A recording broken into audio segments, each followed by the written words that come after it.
I think that we Okay, can start if you I want, think we Don. can. Yeah, no, the population is stabilized, so I think Yeah. it's time to go. Okay, welcome everyone. Really good to well see some of you. I am going to suggest it's nice having windows open with live faces. So anyone who wants to put on their webcam, please do. It's also much more convivial for the presenters, much less alienating. I mean, we've all had the experience probably of kind of lecturing to black screens. We don't need to do it here. If you were, you know, obviously if you turn off that's not enough bandwidth or whatever.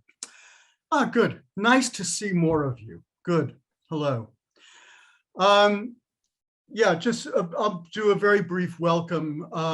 This session is, as you've probably seen from the abstracts and the titles, and the title of the session itself is wide-ranging discussions on some. We missed you, Don. You are freezed. You're frozen. Mm. Okay, am I still with you? Oh, okay. Yes, we can see you now. Okay, this is a great way to start a 3-hour session. Okay. And I can't find my notes, so I will wing it.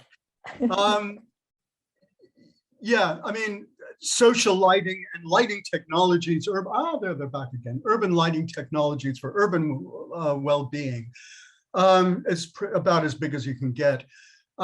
It's worth reminding people that part of the ENLIGHTENme research program, I mean, certainly I and the Configuring Light people who are in this audience, Mikkel Bila, who'll be discussing, come out of a world of what you might call social lighting, and a number of the others of you do as well, with a focus on the fact that we are lighting social worlds.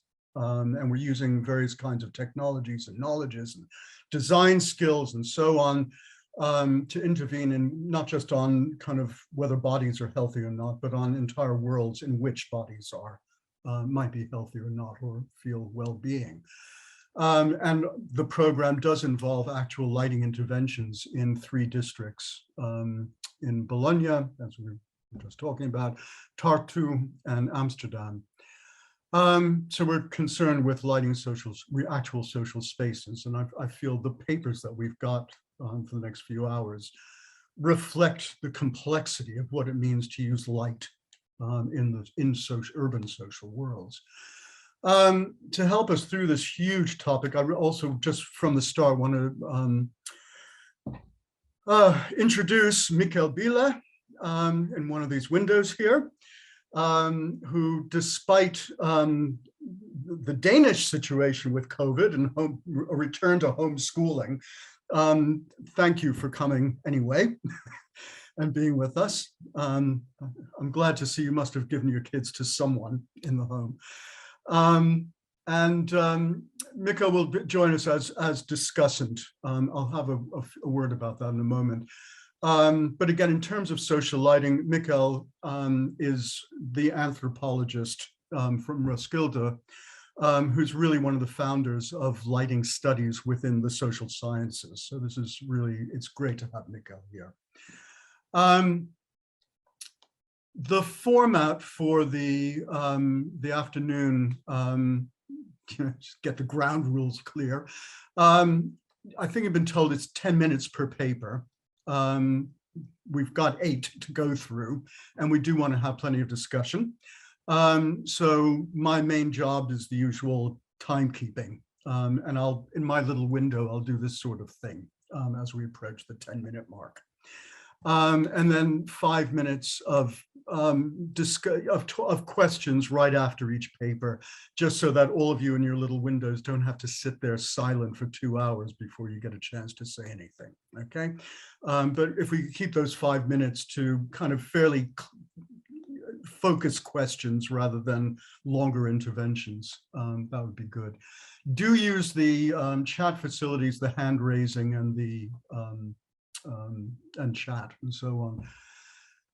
After we've gone through the papers, there'll be about 15 to 20 minutes of Mikkel and I doing a little bit of a double act.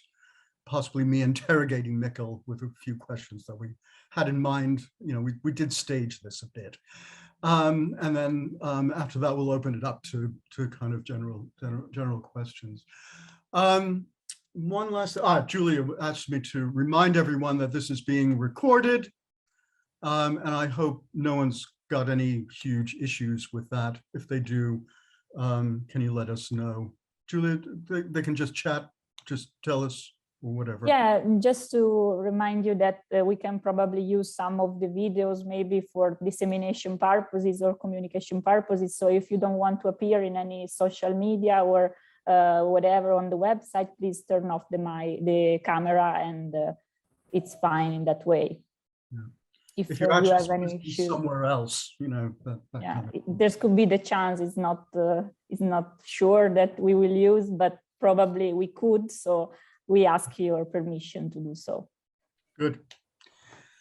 In which case, without any more ado, or anything more from me, we will go through, there's one change to the advertised order, which is that Antonella Radici and Dietrich Henkel is going to go first, so that Antonella can get away in time to get a jab, which is clearly correct priorities here.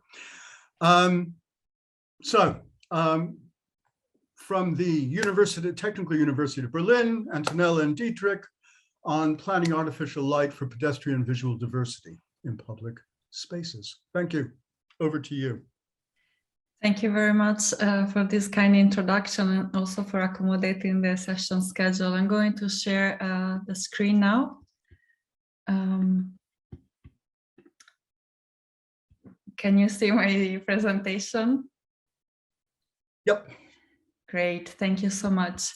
So good afternoon, everyone. It's our great pleasure to be here today. And as anticipated, Dietrich Henkel and I will be presenting the results of a preliminary study about planning artificial light at night for pedestrian visual diversity in public spaces. We introduce here the term visual diversity to refer to the condition and the needs of visually impaired pedestrians.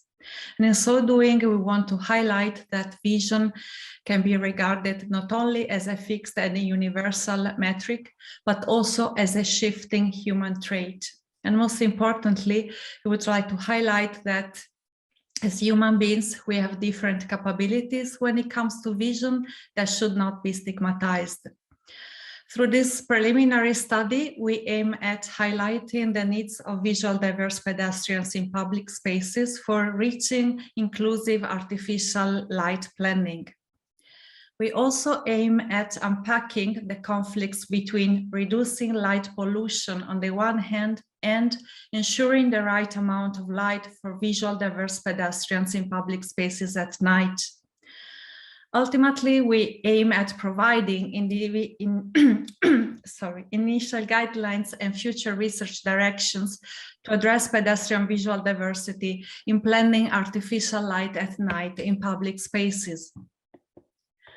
In terms of methods that we have applied, we run a preliminary literature review, scanning databases such as PubMed, Google Scholar, ResearchGate, but also publications released by associations for blind and visually impaired people, mainly in the German and the Italian context.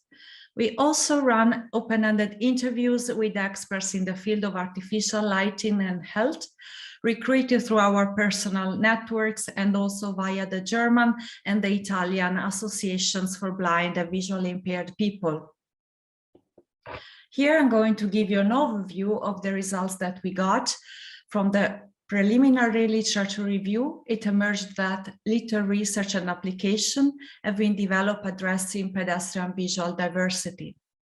This result was also confirmed by the experts we had interviewed, who highlighted that it's way out more easier to identify and to meet the needs of visually impaired people in controlled indoor settings rather than in public spaces, where the number of variable factors to consider are way out more complex and numerous. The experts also highlighted 5 topics that it's important to address if we want to meet the need of visual diverse pedestrians, namely contrast, glare, illuminance, light color, and the use of new technology. Now over to Enkel, who will expand on these 5 topics. Of course, these 5 topics are not especially for visually diverse people, but they are of general importance for lighting public spaces, but they are of special or require sometimes special recognition for visually diverse people. Contrast depends on illuminance, and the luminance-dependent contrasts are sufficiently perceived during day might not be recognized during night by visual diverse pedestrians, and therefore the expert agreed that the crucial requirement is enough contrast and light uniformity, which should be implemented indoors and as well as outdoor.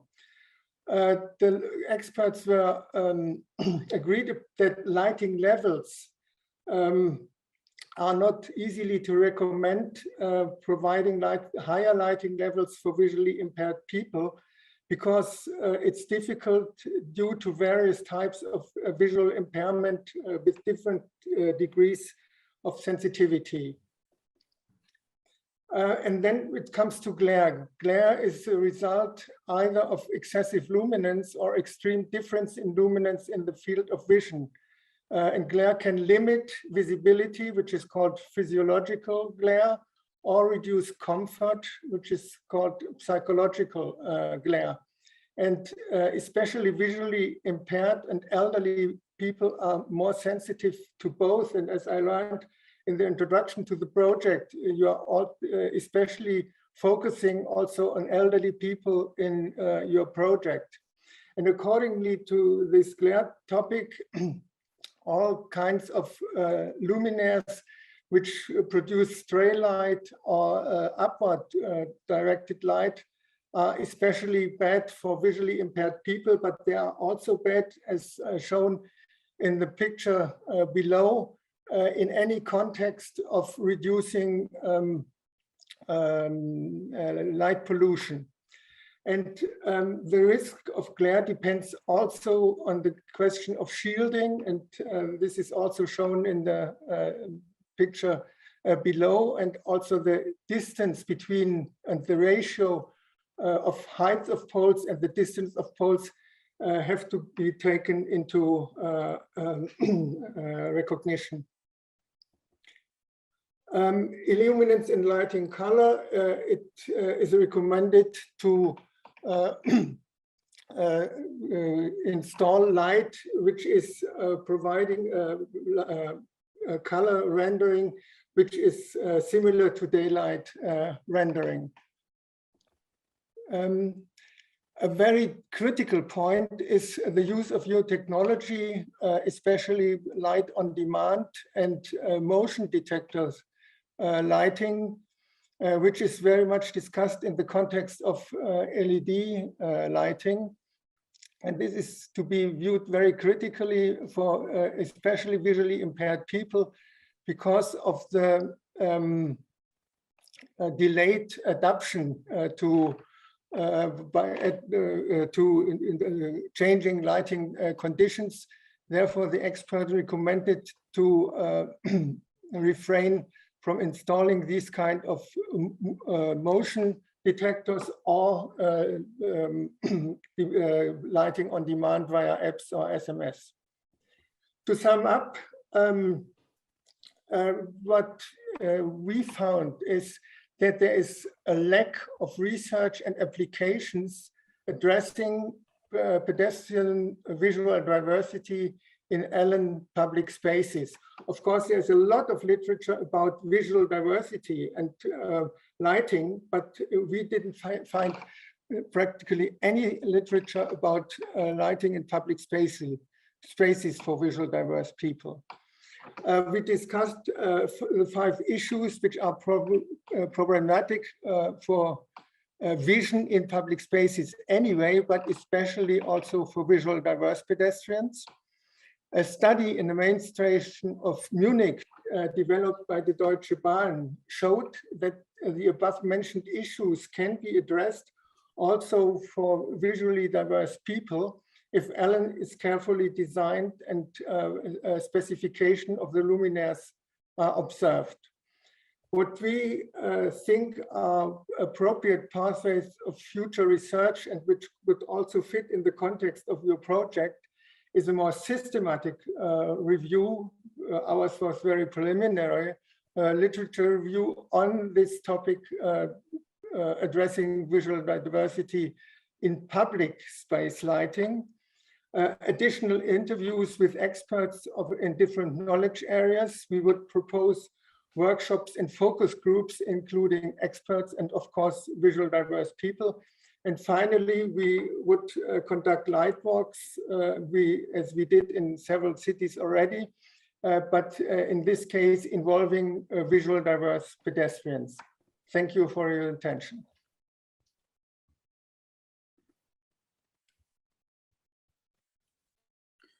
Thanks enormously.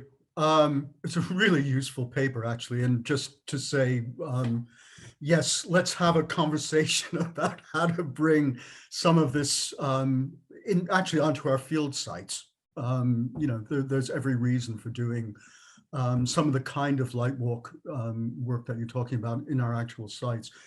Also, thanks. It was actually 10 minutes to the second. So brilliant. I can't do that. Any questions? Again, if we could keep them fairly focused for now, just about 5 minutes of stuff specific to this paper. I'm not very good with the hand holding. I'm also happy if people want to shout out, just unmute yourselves. I can see a comment in the chat if you want to have a look. Yep. Peter Torns. Using presence controls can be effective if they control luminaires in advance of pedestrian entering the space. So the sensor is not at the point luminaires are activated. Luminaires should also be grouped, not individually controlled. Yes. Peter, do you want to say any more about that? Yeah, that might be a point, but in some instances, I actually myself saw these kind of things going up and down right immediately if you came along. And this is the point which is extremely problematic. And if there are smarter technologies, of course, that might be a solution. I think one thing we can say is that there has been very little, if any, good evidence about the impact of these kinds of technologies on particular groups like the impaired. It tends to be talked about as kind of human-centered rather than taking into account the needs of particular groups like the people that you're dealing with. I would just like to add, and it's also a question, a lot of your definition of visual, how did you put it? A visual diversity was actually about visual impairment. In our group, we've been doing a little bit of work on neurodiversity, where there's certainly there are issues of how people are able to process visual information. So you could say it's a kind of visual diversity, but might operate in different directions from people who are just, not just, you know, who are impaired. That's it. There's simply more or less sight. Did any experts or anyone talk about this kind of thing? It's a very good point. Thank you for raising this. In fact, with this term, we refer to the term, well, we have introduced this term, adopting it from oral diversity, which is a term introduced by John Drever. And within the context of this research, they touch also on these aspects that you just mentioned. So it's not only a matter of being physically impaired in your vision, but it can include also impairments in vision that come from being neurodiverse. Okay. And just people who are neurodiverse as opposed to being visually impaired might have a different response to the lights going on and off set off by motion detectors and might work in different directions. So I got a couple of hands up. Mikkel? Yeah, just mentioned in the chat as well. It's super interesting presentation. Thank you very much. And you said that we need to be critical about this sense of, let's call it technological solutionism. So the idea that we just add in technologies and it will solve all the problems.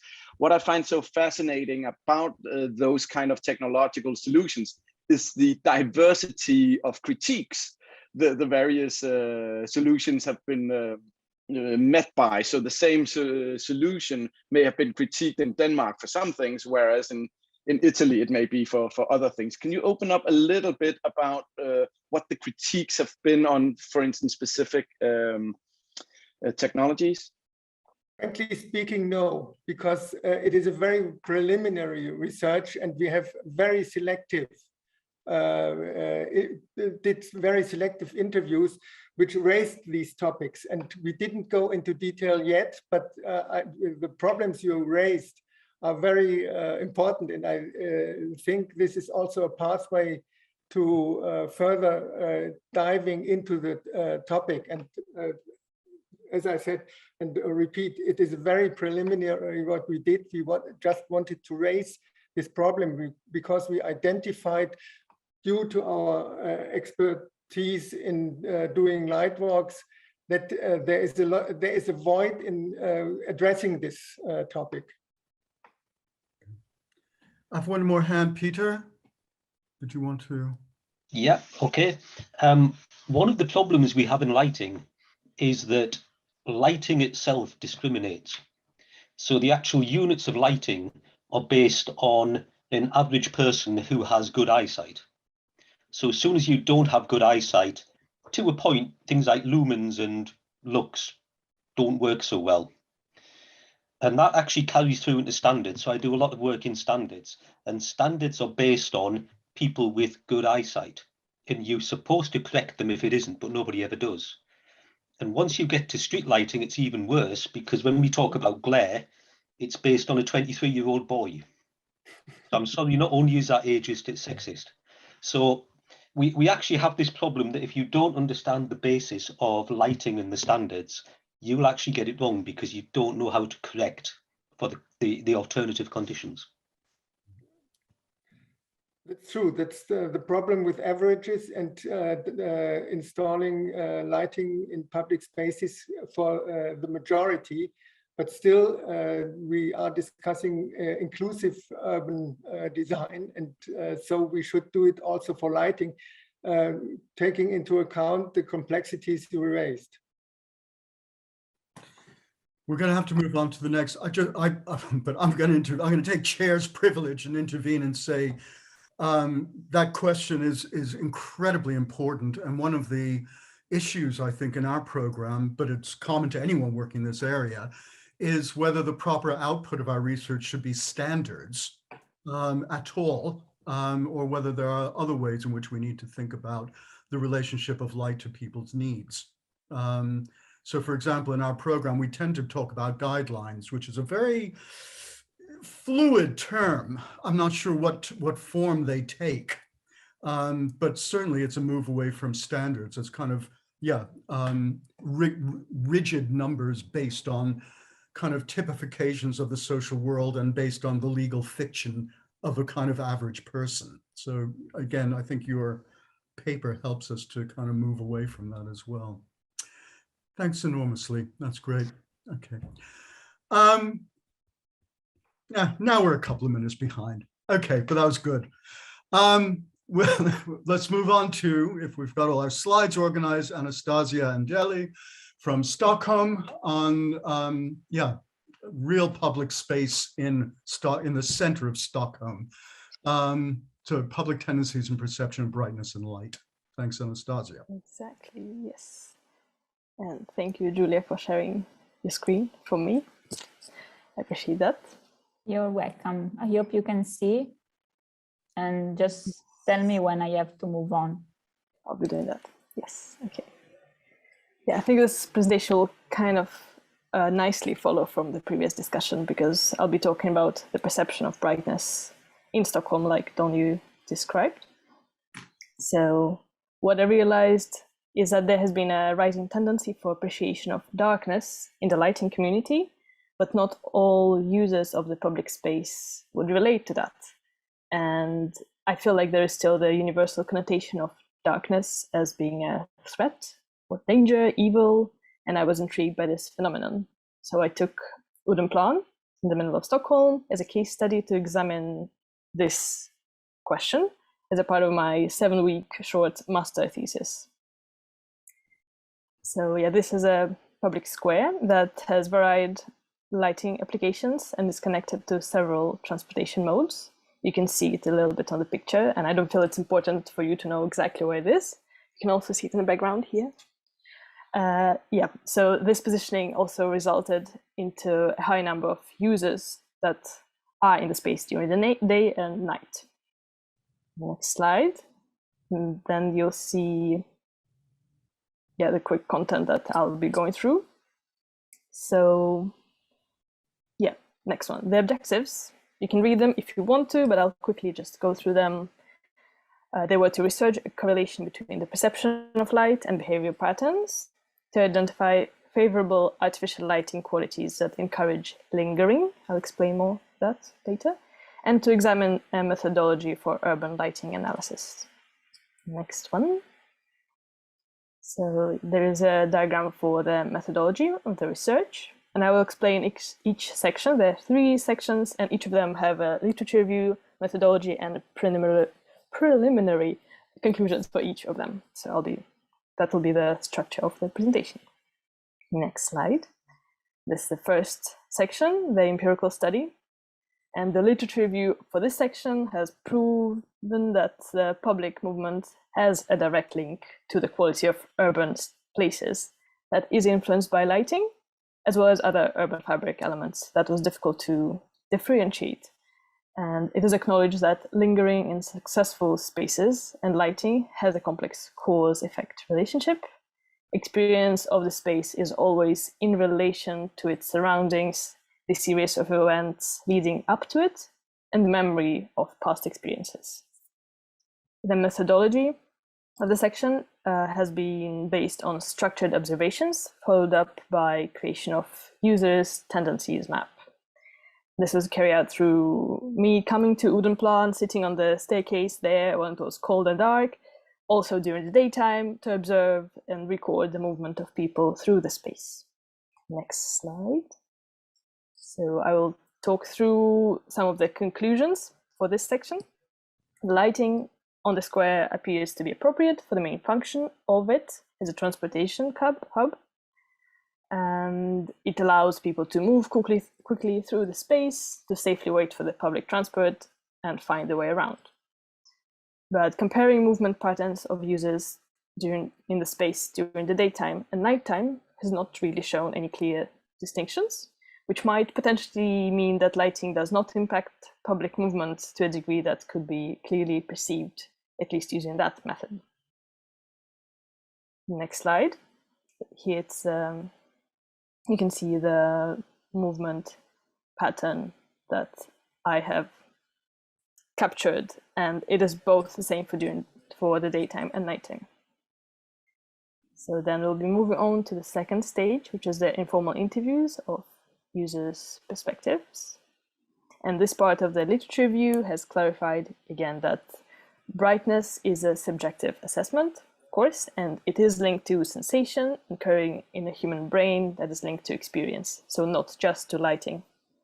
The section in terms of methodology was carried out through informal on-site interviews on the spot during nighttime, visualized then through perceived brightness mapping that you'll see later. So I've been approaching people on site where they would linger for a few minutes, assuming that this is where they feel most comfortable in this location. And then I will invite for some general comments on lighting, followed by formal questions that you can read on the slide. And maybe I can share the link to the slides for those who are interested, or just read it if you want. And yes, we can move to the next slide with the maps. There are 2 slides with this. And the brief conclusions for that, where that perceived brightness seems to be closely linked to the familiarity to the space and memories, associations that one would have with this particular environment. So it could be linked to the age, nationality, or the story about this space. Maybe they work close by and pass it every day. So it's linked more to that, it appears, than the brightness as such, causing extreme differences in perceptions that you can see on the maps that I've done. There's a tendency also that people perceive a spot where they were standing, where I was talking to them, as the brightest, while the rest of the square would appear darker for them, which I found interesting. And you can move the slide, so it's some more shared perception maps. And also I found out that women tend to give more of an emotional response using words that describe feelings, ranging from cozy, scary, and potentially women might feel less safe when it comes to dark spaces. I haven't been looking into that, but that's what was my sensation in this. It also has been noticed that there is a lack of shared lighting vocabulary, resulting into words being used inaccurately to present what a person meant when I was talking to them, again making it more difficult to interpret. Next slide. That's the last third part of the research, the word associations survey. So this section, the literature review of it, showed that there's a symbolic connotation that impacts perception of light and brightness. It is acknowledged also that photography that I was using for the section is not a direct representation of reality, which again adds another level of subjectivity to this research, to this part. So in this section, I was aiming at capturing further qualitative data and comparing daytime and nighttime, dealing with symbolic assumed aspects of light. And this has been done through sending 2 images that you see of wooden plant to 20 people and asking them the questions that you can see on the slide. We can move on. So some of the conclusions that I can mention quickly is that, again, there is a lack of shared lighting vocabulary. There is a stronger tendency of people saying that they would prefer to linger in the space during the daytime, regardless of gender.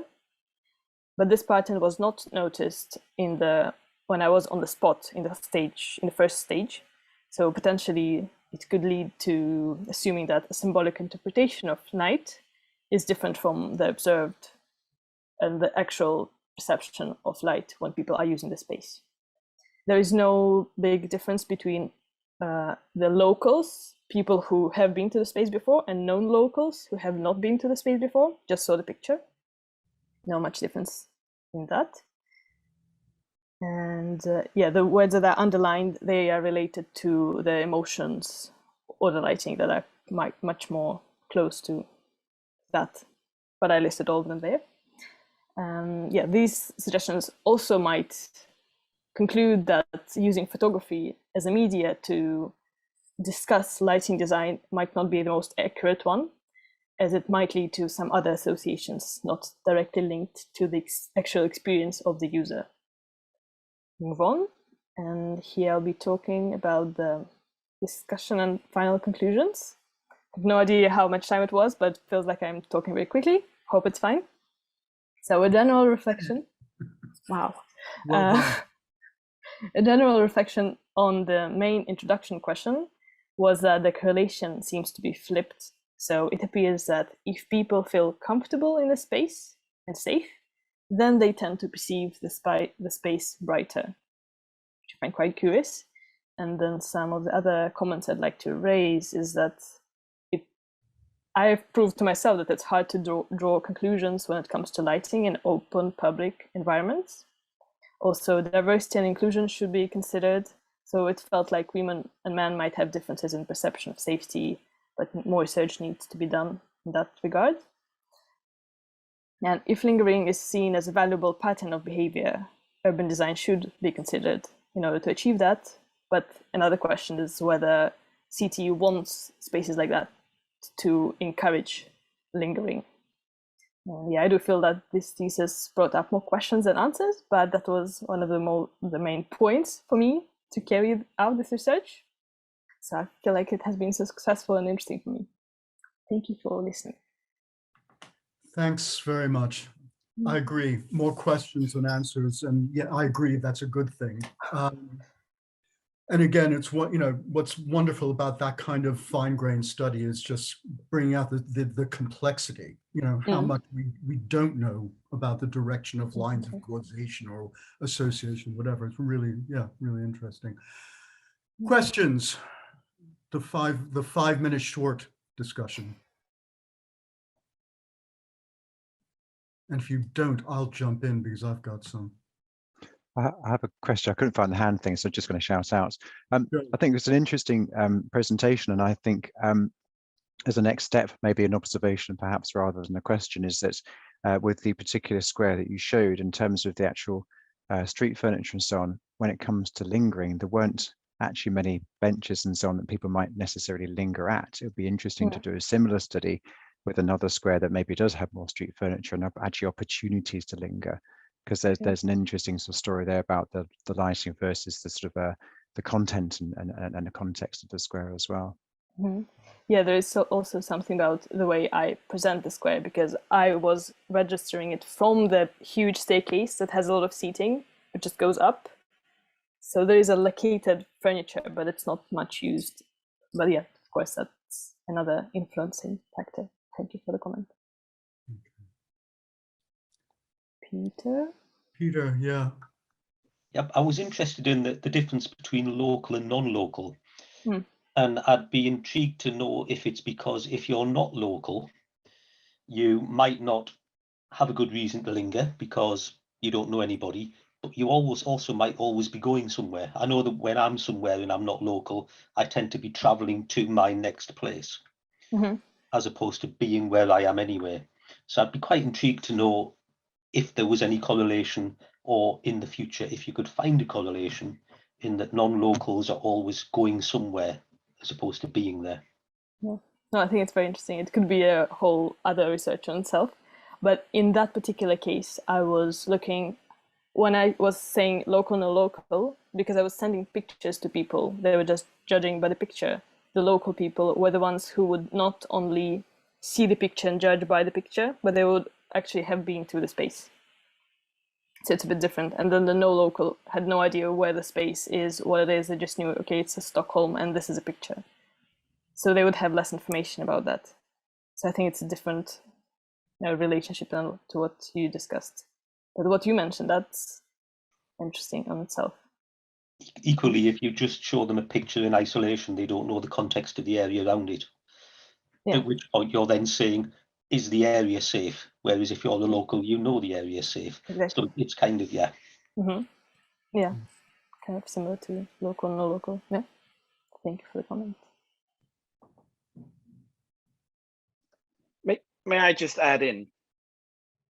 Mikko, because I can say that I actually did a similar study of Odenplan as you have done with mapping where people were walking, and I can just say you're absolutely right in that respect of where are they actually walking. I did one during summertime and one in the winter time as well, and you can I think. Just in terms of where do people move and so on, you're absolutely right. I didn't look into brightness, so that was a valuable addition to it.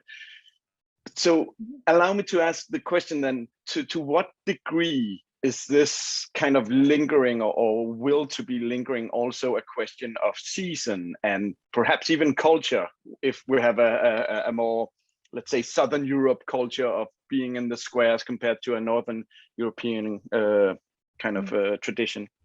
Yeah, totally. And yeah, thank you for mentioning that. And I did feel that me doing this research only during this, it was April, May, and it was getting dark quite late. So for me to observe how people are behaving in the space during darkness, I would have to be there around 10 p.m.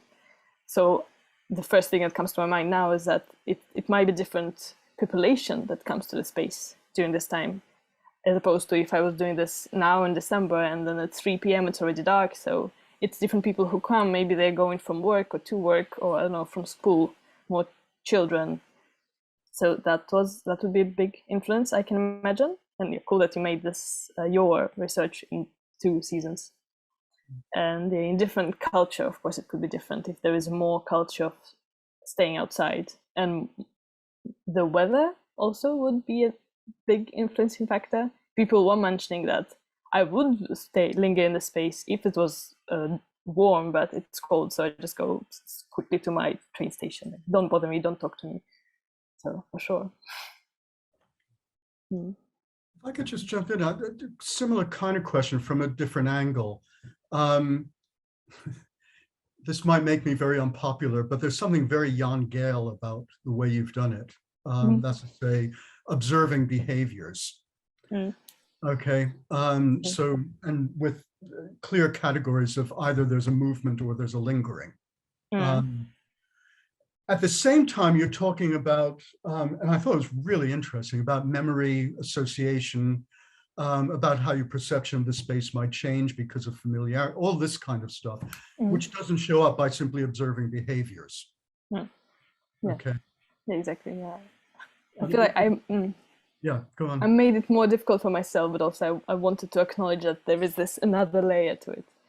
That's for sure. But it's just a methodological issue that we're all up against, of just how, to what extent can you get at why two people moving in the same direction might be doing so for totally different reasons. Or as Mikhail was saying, at different times, they might construct that same action in very different ways. Possibly the oldest social science issue ever, but yeah. Okay. Good to acknowledge. Very much. We need to move on. Where are we moving on to? I'm finding my other screen. Okay, Marco Graziano. Hi. Good afternoon, everyone. We're now moving to southern Italy. To southern yes, Europe. exactly. Yes. Thank you.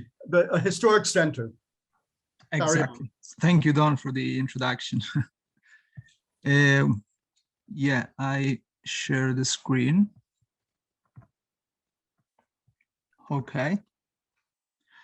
Yes, what we are going to see is a case study that I have been working on together with my colleagues, the professor Gianluca Burgi and the architect Antonio Calì. We have been carrying out for years various research activities on different elements of the architectural space, be they visible or invisible, material or immaterial, elements that have a significant agency in relation to the actors moving in the space, and light is sure one of them. Light can become a unique attraction, an opportunity for discovery, a guidance for orientation, and a support for urban security during the night. In the case study, we will see the lighting project of public space becomes an opportunity for urban regeneration, to improve the psychophysical well-being of the users and to give a critical mark to the architectural emergencies inside. In this image, we see the planimetry of the city of Enna, in the center of Sicily, and an aerial photo. Our investigation has been carried out on a neighborhood of the city, and consists of a lighting analysis, a technical lighting analysis of the existing artificial light, and the proposal for intervention to improve the spatial quality of the site. In particular, we have identified a small portion of the historical center of the city that is called the San Tommaso district. As we can see from the image, this neighborhood is the heart of the city. It represents a very important transit area because it is located along the shortest road that connects the city's most important historical architectures. They are the Tower of Frederick II and the Lombard Castle. The relocation of the main services to other areas of the city has made this urban space scarcely frequented and attractive to a young audience. In this sense, the district is most lived by the residents, and many of whom are elderly. That said, our analysis focused on a square, Piazza Nei, and the street Via Mercato, which connects the square from north to south to another one, that is Piazza Puccini. The street is overlooked by 3 prestigious buildings, the Church of San Tommaso with its beautiful loggia, the Church of the Anime Sante, and the College of the Canossian Nuns. We decided to focus our study along this street and not on the parallel main street that is Via Roma, because the latter is very busy and used mainly by cars. This condition can be observed in this short video that was made with a drone that runs from south to north along the Via Mercato. And in this video, you can see the passage of some pedestrians along the Via Mercato and only cars along Via Roma. So the first step of the study was to make a photographic survey of the area, both during the day and at night, because we wanted to try to understand what differences there were between daytime and nighttime lighting. And in this way, we are able to identify all the lamps present and the distribution of light and shadow areas. We continue with a metric survey of the elevation facing the square and the street. These sections show the position of the artificial lights and the type of luminous flux that they will give off. As you can see, the lights along Via Mercato are distributed mainly from one side and have a distance between them ranging from 20 or 30 meters. And also the most prestigious buildings are not so emphasized by this use of the light. So a very important step was to categorize all the lights present. This table shows the position, quantity, lamp type, and lamp body of all the detected light points, while in the plan are indicated with geometric figures the lamps of the same type. The search for all these informations allowed us to perform two types of analysis. The first type was a survey of the energy used by these luminaires. We have calculated a total lighting power of 394 kilowatts, and then we needed to know the hours of use of the plant during the year. So we searched the average sunrise and the sunset times, from which we first obtained the average nighttime hours month by month, and then the total number of hours of artificial light during the year. In this way, it was possible to calculate the annual electricity consumption. And then, knowing that the cost of electricity in Enna is 0.12 euros per kilowatt, we calculated the annual cost for the municipality of 1,900 euros. The second investigation was the lighting analysis, obviously. We have scrupulously followed the indications of two standards in this case. That place in the category CE3, a local urban street in the historical center like ours, and route of this type must guarantee an average luminance of 15 lux and a ratio between the minimum luminance and the average of 0.4. And respect of these values is fundamental to guarantee the safety and the psychological well-being of the user. For us, in the case of elderly users, constant and oversized lighting of the roofs is necessary, as their visual performance in terms of accommodation, acuity, and adaptation decreases proportionally to the level of lighting. So this verification of the mentioned values was carried out with the software Dialogs Evo 9.1. This program allows to perform a three-dimensional simulation rendering and to return ISOLUX images of the examination area like this.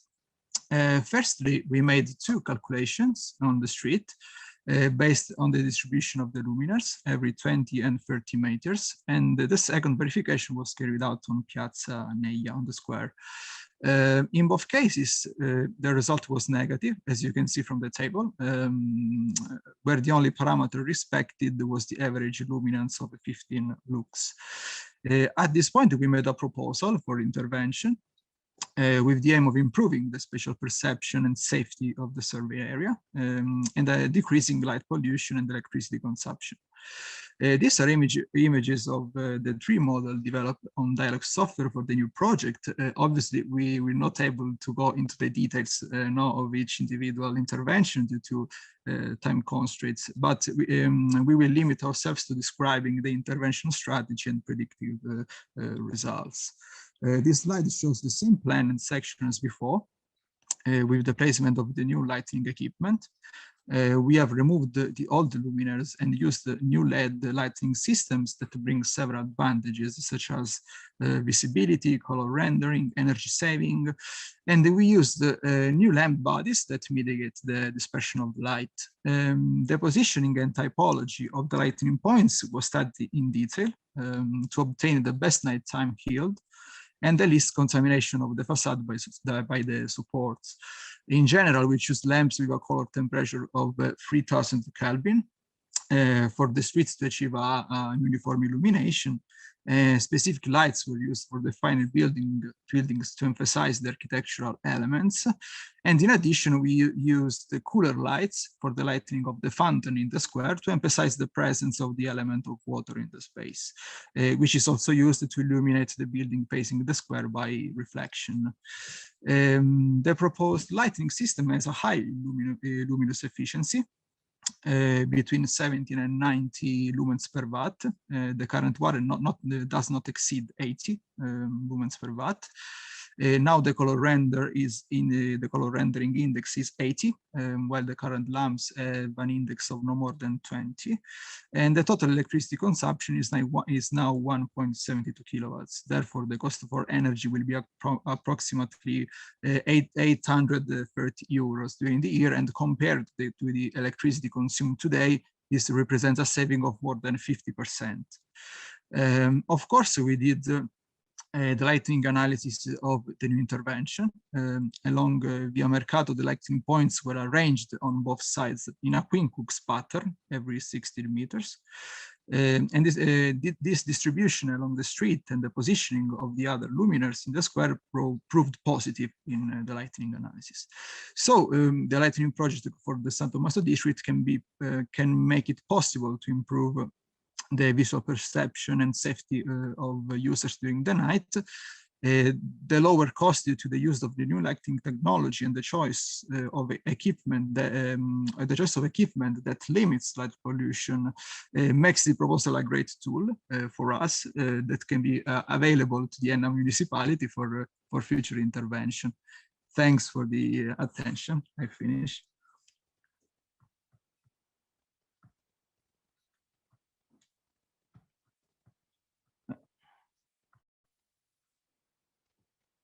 Don, you're muted.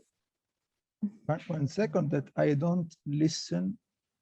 Okay. I don't know why. Yeah, no. That was me unmuted. Muted. Thank you. No, I was simply saying it's amazing that 3 out of 3, you've finished at exactly the 10-minute mark. So thank you for your discipline. Questions? A few minutes for questions. I can. I'm not seeing any hands up. One moment that I can't listen. It's Marco, you can't hear. Now, yes. Okay. Okay, good. Okay. Any questions or interventions?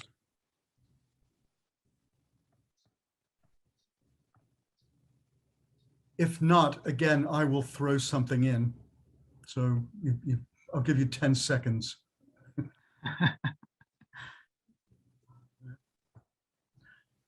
I've got a really obvious question.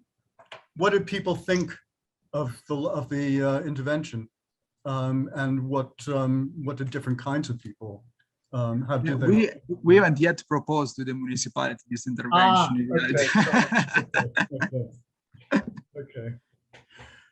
But who are you? There are political problems about that. Tell me about it. Who do you have in mind, though? What kind of people are walking, particularly down that route that leads to the main square?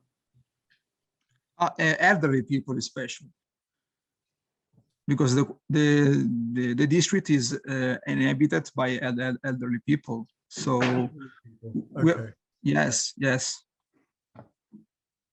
Okay.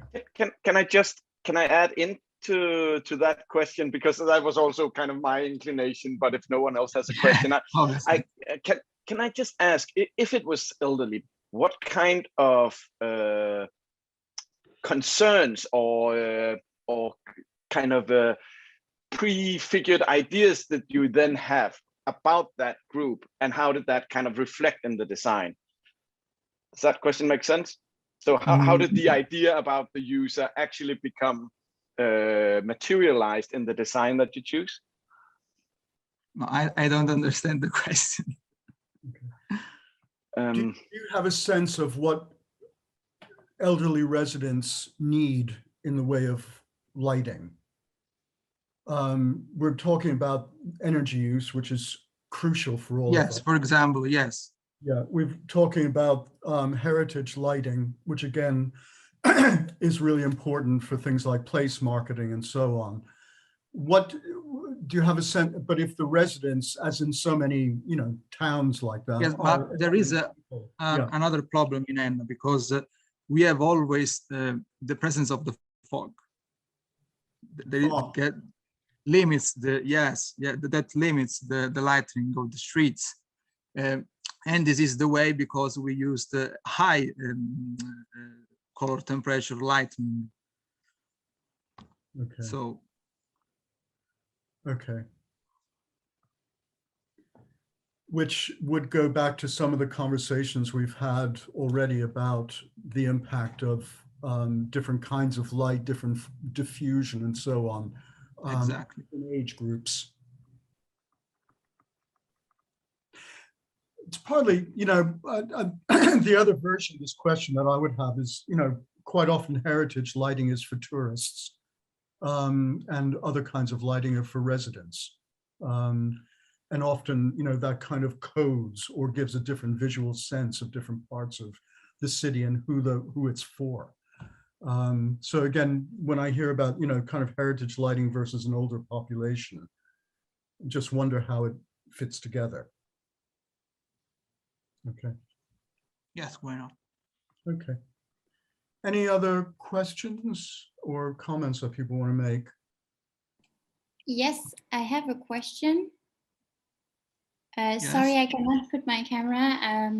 So my name is Jade. I would like to know what was the approach here in the study? Was it from a perspective of saving cost, or for the perspective of the inhabitants' well-being?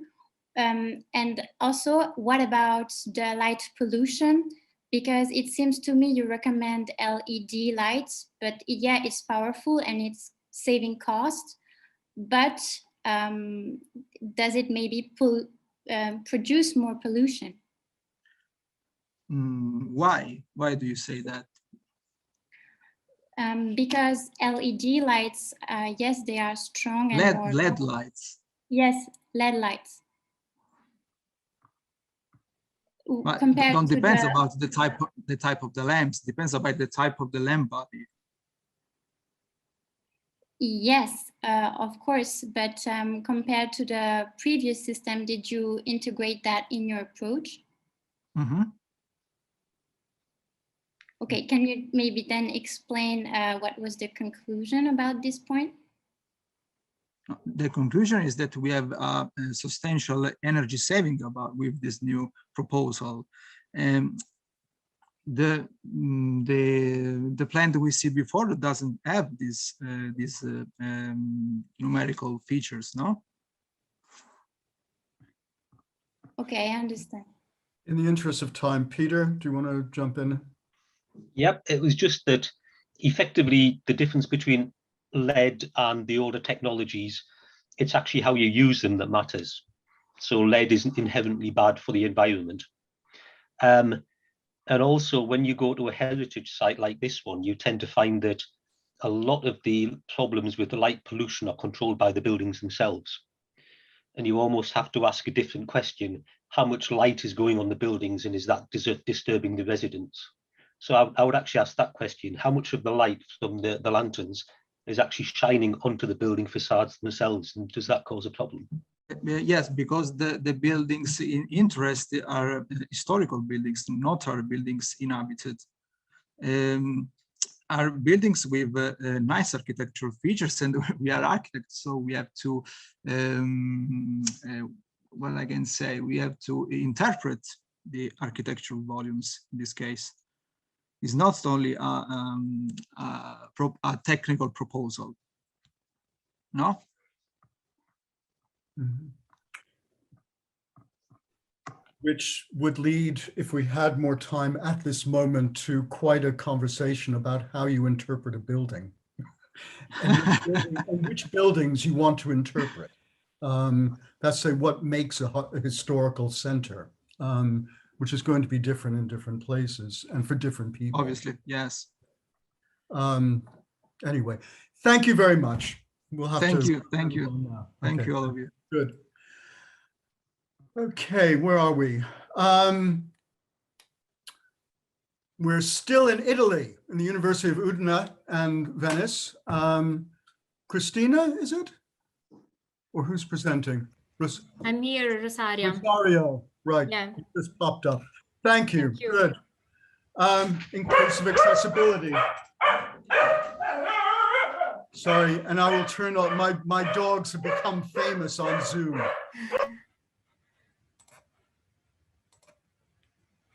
Do you see the screen? Okay, thank you. Thank you. Good afternoon, everyone. I'm going to present a work carried out with Professors Cristina Conti and Valeria Tatano and the research fellows Silvia Cioci and Teresa Sambrotta. And we have reflected on the uses of accessibility and inclusion age 24. To do this, I need to make a brief introduction about these themes, especially about the fundamental role of the city and the public space in our life. In fact, public space, urban space, can include or exclude the community because of its barriers that could are environmental, physical, or social ones. And so, as architects and planners, we aim at a universal design, a design approach that meets people's needs regardless of ages and abilities. And this is also included in the Agenda 2030 for Sustainable Development, and especially with the Objective 11, make cities and human settlements inclusive, safe, resilient, and sustainable. So we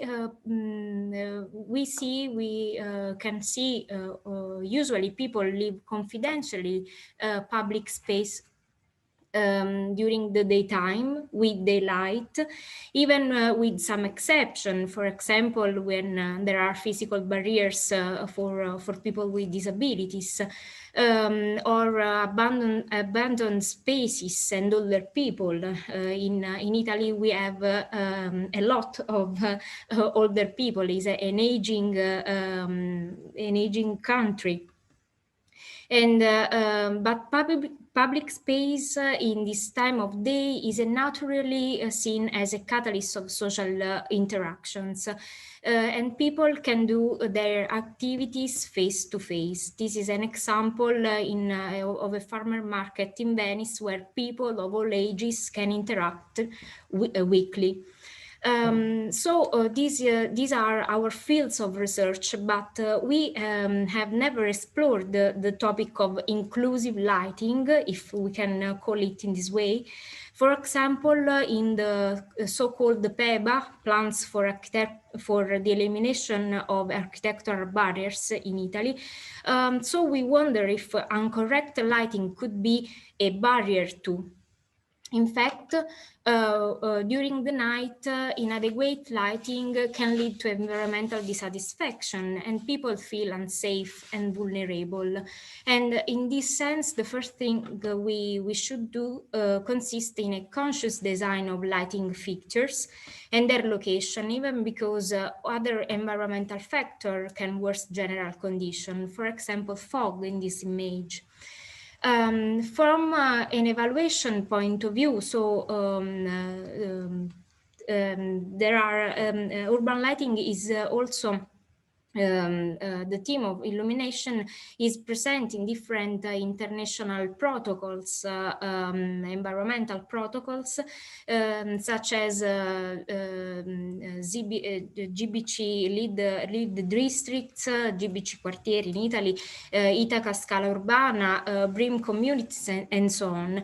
And it emerges not only as a team related to energy consumption, but also as a tool capable of promoting a safe use of public space and overall aimed at design of urban spaces. So why is urban lighting so important? In our literary review, the importance emerges both from a point of view of safety, encouraging people to walk through the spaces and use public space even in the nighttime. Maybe in different ways, why not? But also from a point of view of environmental quality, encouraging the economy and people lifestyle. And we have tried to summarize in this image some keywords related to urban lighting, for example, feeling safe, emotional cognitive improving, conditional human behavior, and so on. But in particular, in the case of frail people, as it emerges also in the first work that was presented today, and in particular, the study recognizes in the correct design of urban lighting the element for the change of perception of the city. And it's important the project design a good street lighting because it can increase physical activity, encourages people to walk, and it's fundamental for elderly people in order to achieve active aging. And how can light improve the quality of urban environment? The teams are, there are a lot of teams, and there are all complex teams. For example, historical cities like Venice. This is an example of the integration of the light system in a new bridge that is Ponte dei Pensieri, in the parapet of the bridge. But this is one case on about 4,000 bridges. And but street lights, we can see street lights, we compare them to new points of a network infrastructure in the city, and they are an important part of the design process, and they could even become small connected hubs to provide new services to citizens, optimize energy consumption, and open forgotten public space, the so-called drawscapes or void spaces. In conclusion, rethinking the design of urban space, H24, making urban lighting the protagonist, becomes a goal of our research in order to improve the quality of life of people and of everyone. Thank you.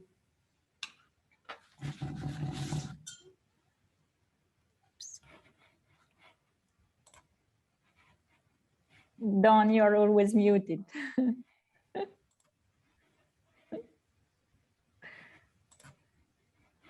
You wouldn't have thought I've been teaching on Zoom for the last 18 months. I keep forgetting to hit the mute button.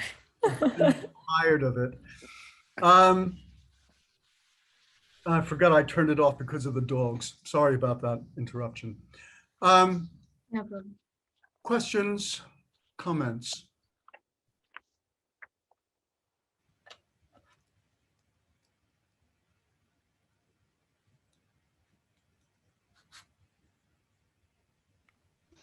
Yeah, I'll chuck a question in. I can rely on you. Yeah, go on. Yeah. Do you think one of the problems is that the people who tend to design urban spaces and people who tend to light urban spaces aren't old, frail, and they have good eyesight? And that actually we almost need to involve the older community better? Yeah, it's a fundamental point of view. Participation and involving people of the community it's fundamental for design, for universal design.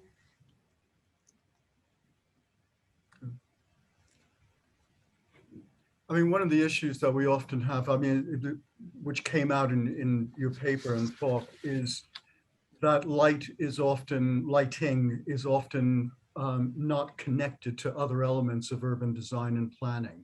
It's off to one side. And a lot of what's implicit in your talk is, you know, how do we join up lighting with, you know, or make it integral to the rest of urban design. I mean, from your experience, from the research and from Venice, that example is really interesting, that bridge. What's necessary? What could make lighting more part of discussions of urban design and well-being? Probably Venice is not the right example because it's an exceptional example of a historic city. And so even for Soprintendenza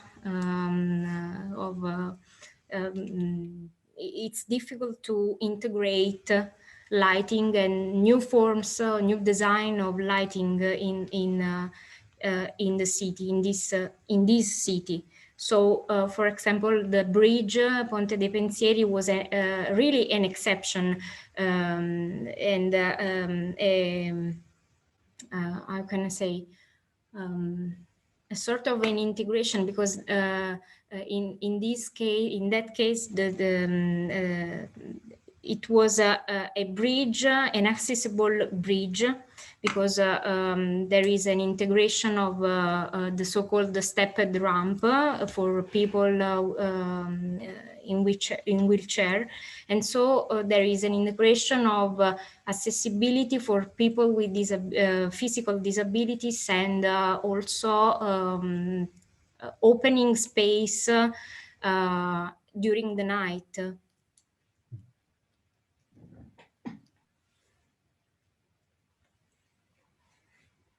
You can't be all getting tired already. We're only. I have a question. Go on. I'm just thinking about methodology, and also from this morning's plenary from Lucy Kimball. I just wondered if you've thought about the kinds of methodologies that are needed in order to have a more universal lighting design. Yeah. Think differently about how we design. I think we need a methodology, because it is the first approach to light as a barrier. So how can integrate, how can interpret light as an architectural barrier for people, for free people, or for everyone is better. Yeah, it's just thinking about, well, how would you then identify that? What kinds of methodologies? It's like we do need to be designing differently. You know, the idea of the 23-year-old man being the kind of standard.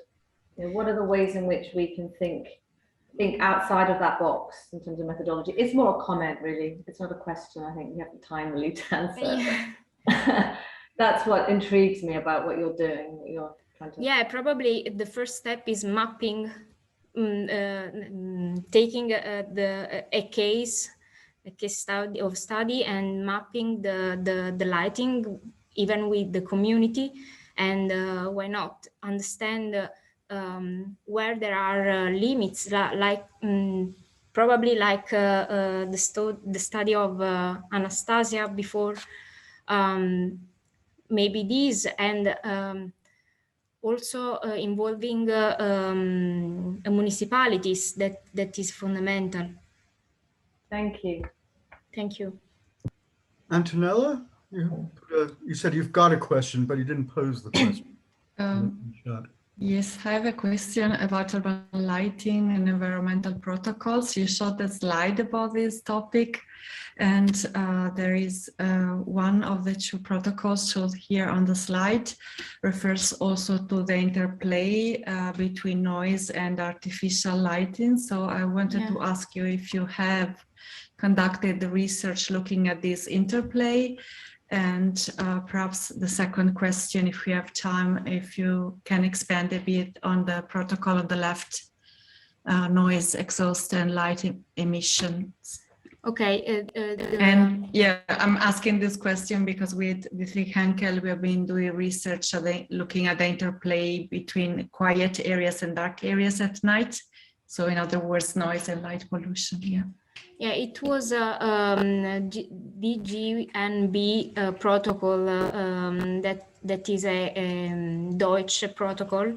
And I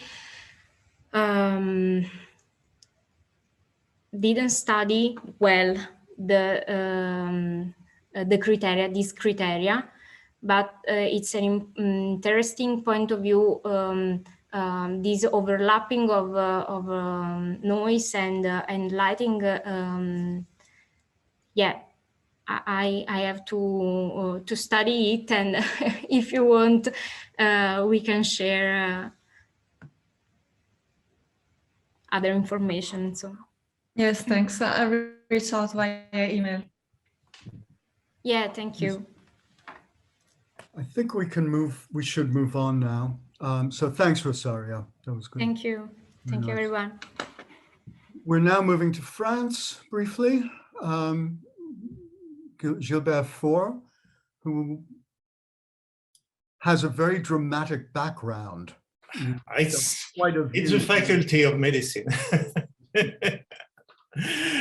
don't have that kind of view from sociology. Anyway, over to you on impact of lighting on health and well-being in terms of content curation, which is really interesting. Okay, Thank sharing. You. It's okay. Yep. Okay, first I'd like to thank the organizers for accepting this abstract and text. I'd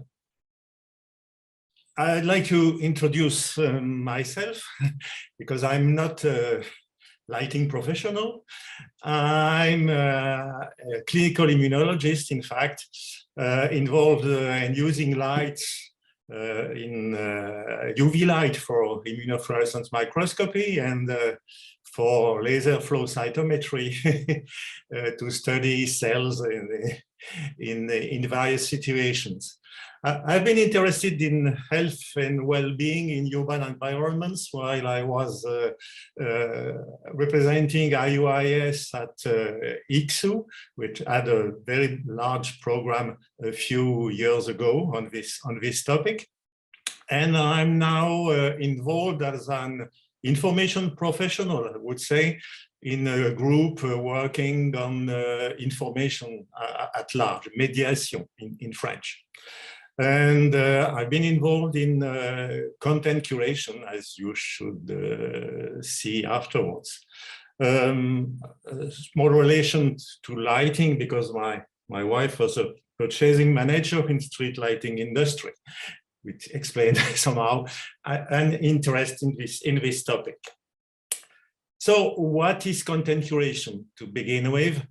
I would say I don't know, it's in use by many of you.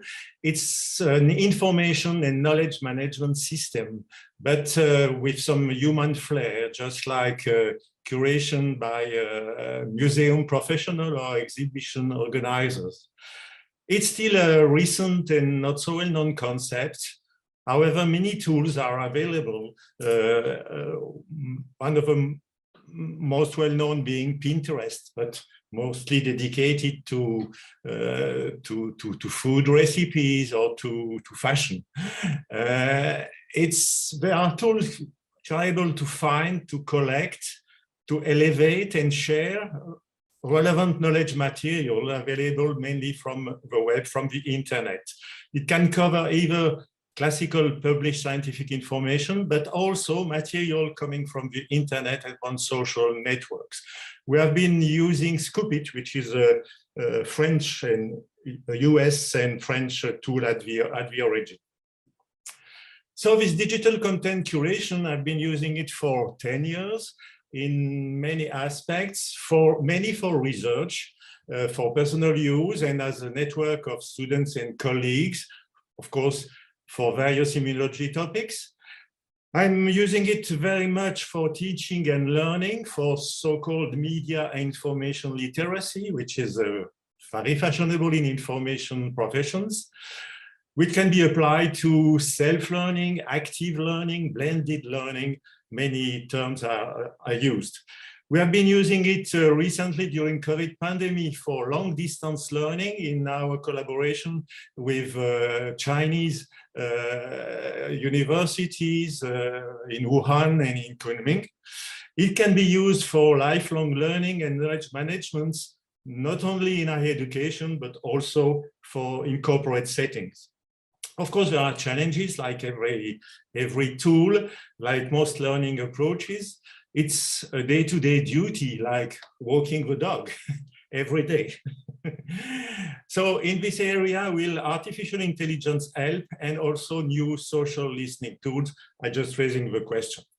So coming to our interest in lighting, we have been developing and maintaining content hubs on lighting for 10 years.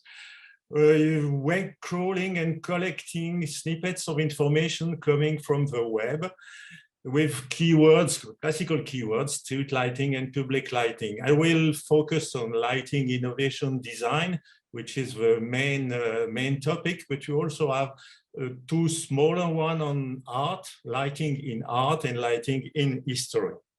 So a curated post is just like that. There is a title, there are usually images, body text, and you can add summaries, comments, and things like that on this snippet of information. So just to have a short overview of the material, you see we have already more than 10,000 so-called scoops on this topic. At the beginning, it was more a technical watch, of course, and information at the beginning, LED information dominated in the first years, from economy savings to light pollution. Solar lighting also developed very much, not only in Europe, but also in Africa. And now, so the topic of smart cities is obviously thriving. Information is collected from, I would say, the global world, of course, from Europe, but also from America, Asia, and with a special orientation to Africa through a master student from West Africa, and who worked on lighting and also to energy and from off-grid systems to smart cities in Africa. But what might interest you more in this area is that it allows a societal watch. From the beginning, economy of public lighting appeared very important for policymakers, public officers. Of course, the cost of lighting appears, and saving induced by LED usage, and lighting limitations also, and raising very early safety concerns. More and more now, of course, environmental concerns appear very, very important on the web. Almost 20% of posts nowadays coming from municipalities, individuals, associations, and insisting on light pollution and consequences, and ecological consequences, of course. And also coming to the new stargazing tourism in many countries, Europe, USA, and even in India. So health and well-being. Just summarize what can be called health state of being free from illnesses and injuries. Paradoxically, from the internet, humans' health is not so much important in my experience. Of course, we have information from scientific publication on sleep disorders, circadian rhythms, endocrinology, and some diseases. But scientific publications are, in my opinion, not so numerous regarding cancers particularly, or bipolar disorders. And much work has to be done in clinical research on these topics. On the other hand, life forms appears as a very big concern on the internet.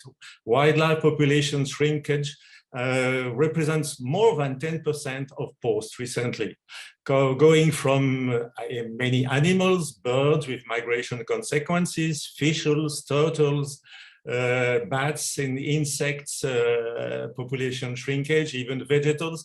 Many information is available on the internet on these topics.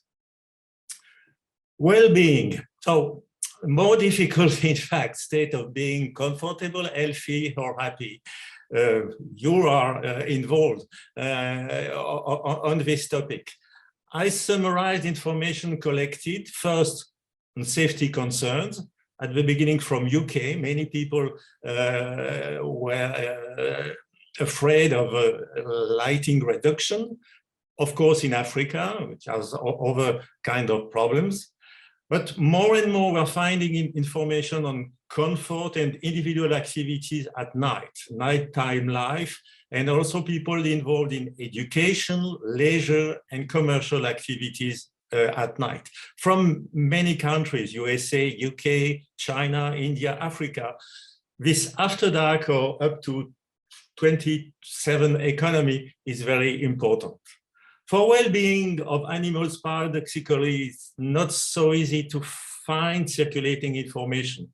Of course, cats have a nightlife, very common and well-known, but also other animals, foxes, boars, are appearing more and more in big cities, Berlin and everywhere in the world, and are present very regularly on the internet. So to summarize this amount of material, digital content curation is helping opening specific and relevant, I would say, content hub. It's a nice body or pool or wealth of information.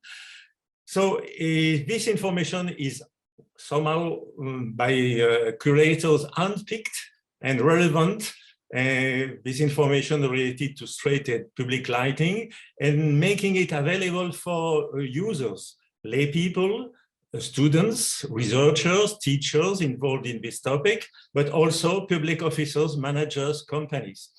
And with this tool, they can be shared very easily on social network, not so much implemented yet for this topic in my orientation, but it can be done also and circulated like that.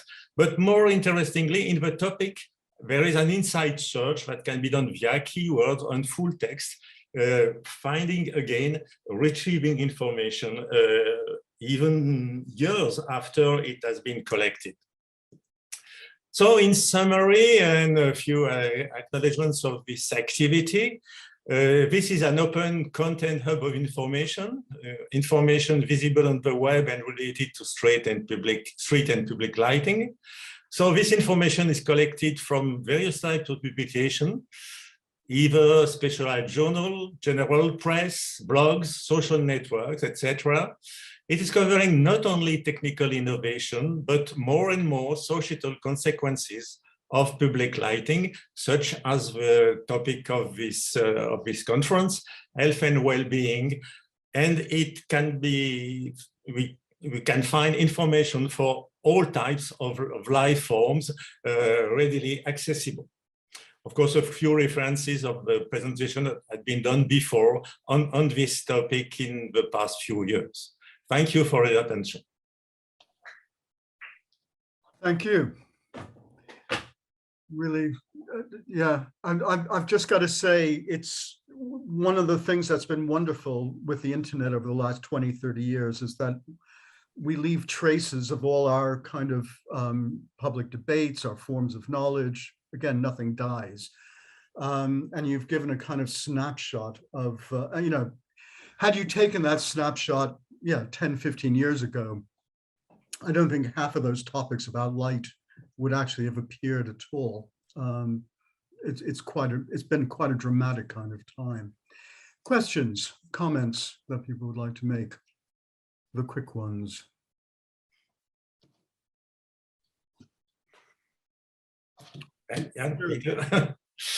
Yep, sorry, can't help it. I'm interested, it's not a comment against you or anything, but how do you ensure that the curated content is balanced, that you aren't actually giving the viewpoint of the curator? The curator is just like in museum, is the one who is collecting information and sharing, aggregating and sharing information for other people. You are asking about the opinion of the people creating information at the beginning? Oh, does the opinion of the curator change the direction of the information that is collected? Well, I'm trying to be the most objective. Of course, it's more a sample of information circulating. It's not possible to have an exhaustive view of everything. It can be influenced, of course, by the interest of the curator on various topics. But the web crawling tool of this, the web crawling engine of this tool allows to get a lot of information coming from many environments, many places, and it's very efficient to find information you would never have searched for, I would say. So I think it's an interesting way to evaluate evolution of interest in this area.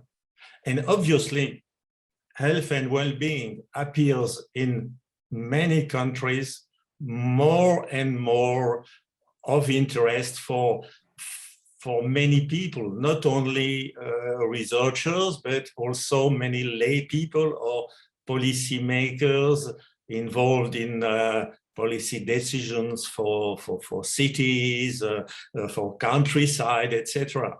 So it's, in my opinion, it's a nice way to test and to evaluate interest of the internet on this topic.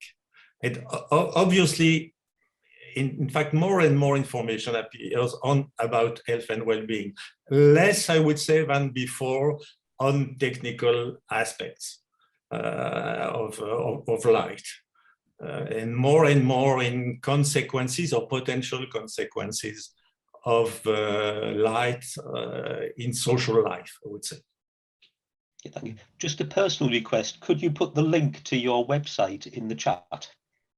Oh yes, it has been linked normally in the chapter. I can find you. I think you have it also. You have it normally also in one slide, in slide 5. In slide 5. So. I'd just like to add one thing. I mean, it does still raise, I mean, aside from the question of what you curate and how the algorithms and so on collect. It's not an algorithm, it's more human action. Yeah, no, but you're putting in search words and so on. Yeah, so of course. There's always going to be, as you said, you know, it's not comprehensive. And, you know, there are different biases to search engines and so on. Of course. No, the other question, obviously, is to do with information versus misinformation, and you know, the extent to which certain topics become topical, become, you know, more present in your sample. Sometimes not for the best reasons. Okay, not, you know, and not because that's true information, or a debate, for example, that is good for lighting in urban space, but because there's a moral panic about something. So that, you know, there are those issues of whether the information, you know, how the information is actually impacting debates about urban lighting. and well-being? I would say misinformation is a very sensitive topic, of course, nowadays, and we are particularly interested in it in a very wide topic, different from lighting, which is the topic of fake news and misinformation and vaccinations, sorry. Fake news and vaccination. So it's completely different, of course, but it's very sensitive, of course, nowadays.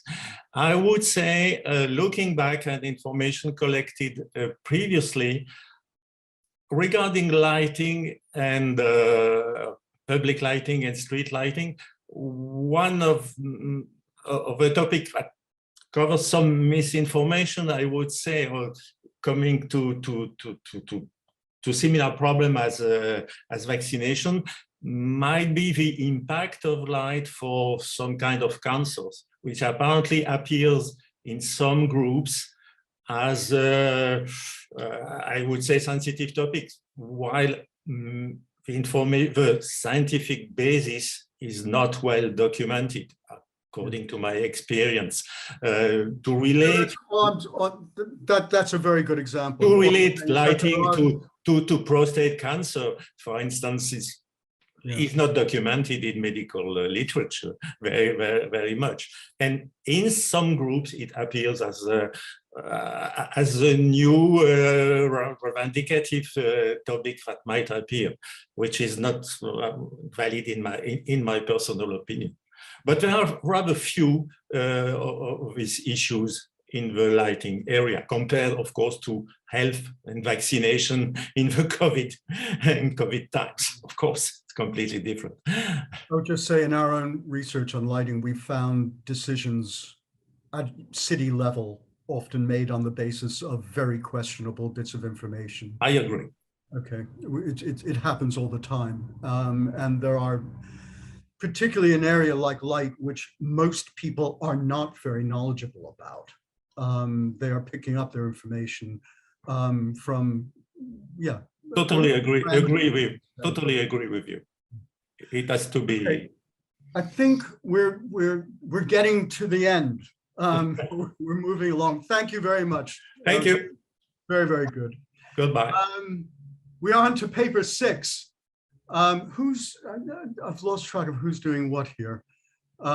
It's Massimiliano Masulo, Cioffi, Federico. Hello there. Hello. Hi. Hello. We're back to Italy, and we're into parks. Thank you very much. Go for it. Thank you. It's a pleasure to be here. I hope you can hear me. Yep. Okay. I still haven't shared my presentation, right? Okay. Okay, should be set, right? Okay. So let's leave it. Sorry. Okay, so my name is Federico Cioffi. I will present this work, which was interested in evaluating urban park lighting, mostly, but from an effective point of view. So as you can see, it's effective assessment of urban park lighting. So visual lighting research has mostly and widely studied visual comfort and performance during very specific tasks. But however, when we talk about large and complex environments, complex lighting environments, well, it's a whole another story. It's more complex and involves many other aspects. For example, lighting has been proved to add meaning to space by sending both directly and indirectly visual cues. And at the same time, lighting allows the environmental evaluation, and as a contextual cue, it can result in cognitive association that may lead to people changing their behaviors. And also, lighting can influence individual moods, as some studies have shown. Depending on the intensity and the distribution of light, this can influence the sense of security of one in a specific environment and the social ties perceived regarding that environment. Also, there is a more or less recent and but also growing interest in the the possible restorativeness effects and emotional impacts that urban parks can have on their users. So the way we approached this study was by means of the virtual technology, which proved to be a reliable tool in the assessment of psychological effects in lighting condition. So we could say also that it can be an essential tool to assess lighting systems from different points of views, especially when we talk about city users' expectations. And the two big advantages that we can gather from virtual lighting, from virtual reality lighting simulation is that, first of all, for sure, the simulation is faster, more controlled, it's cheaper, and it's cheaper to test rather than using mockups or scale models. And at the same time, assessing individual reactions to virtually simulating lighting systems can provide or could provide, and of course we also some guidelines for lighting professionals to create more accessible, social, and safe public spaces. So the main aim of our studies was to deepen our understanding of how the lighting in a urban park can influence people's feelings. So to this aim, we carried out a laboratory experiment using, of course, a virtual environment. So for this study, a virtually simulated environment was built. So a 3D model of a urban park was built, inspired by an existing one. And after the creation of the raw 3D model, there was a creation of two lighting scenarios, a daylight one and a nighttime scenario. This was made using the development platform of Unreal Engine. Of course, for our study, only the night scenario was used. And in total, we had 9 virtual scenarios to test that were obtained from the combination of 3 levels of the luminous flux and resulting in 3 illuminance levels that we call I1, I2, and I3. So respectively, we had 250 lumen, 500, and 1000 lumen. And 3 levels of the correlated color temperature. So we had 2500, 4500, 6500 Kelvin for respectively the warm condition, the intermediate condition, and the cold condition. So the test took place in a soundproof laboratory named Sensei Lab. The subject sat in the middle of the room and wore the HTC Pro Vive HMD. And they were first shown the daylight version of the park just to make them comfortable with the device. And if I go one slide back, you can see this was the perspective of the subject when the night, of course, scenario was shown. They, of course, could turn their head around, and if they look down, for example, they are seated in a bench, on a bench in the virtual environment. So once the subject said it was ready, the night scenario with the first lighting combination was shown, and the participants were asked to judge each scenario using a 9-point Likert scale on a 12-item questionnaire. And this questionnaire basically investigated 2 affective aspects. If you can see, it's sorry. Oh, wait. Oh, sorry. Can you hear me? Yes, we can hear you. Okay.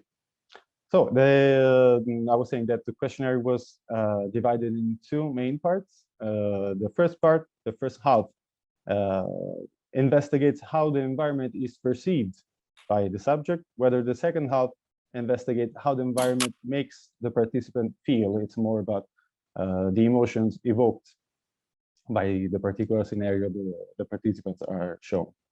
So once the evaluation of each objective for each scenario is collected, the next scenario is shown.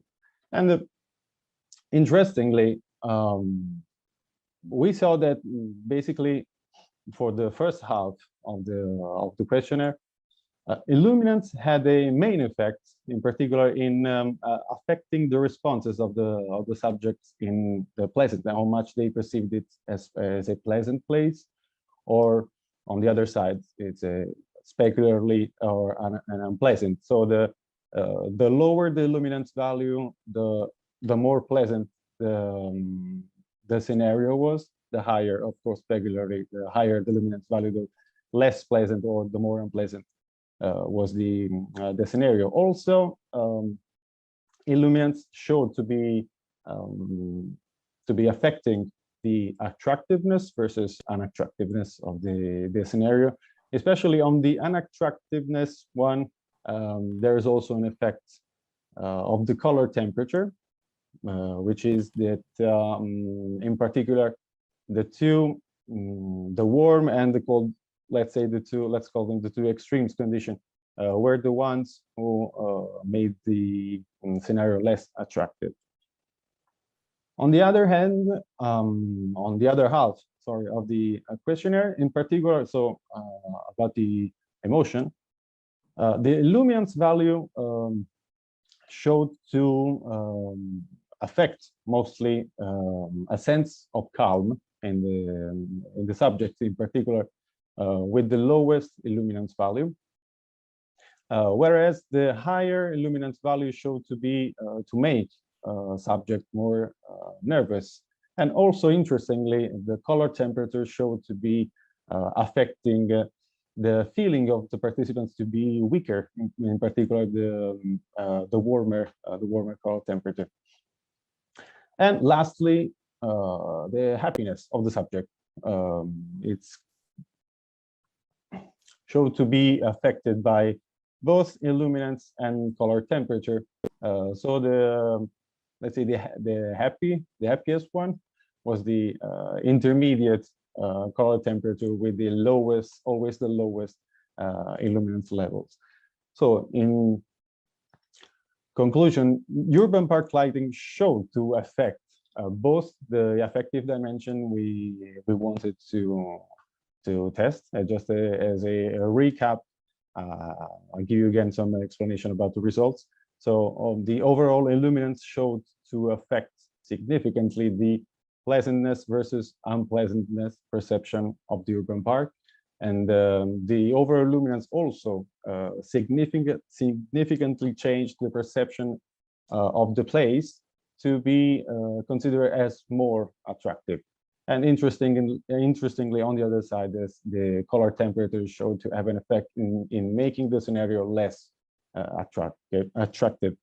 On the emotion point of view, participants felt significantly calmer when exposed to the lowest overall luminance and weaker when exposed to the warmer color temperature. And they were more happy when they were exposed to the intermediate color temperature and when they were exposed to the lowest overall luminance. Thank you.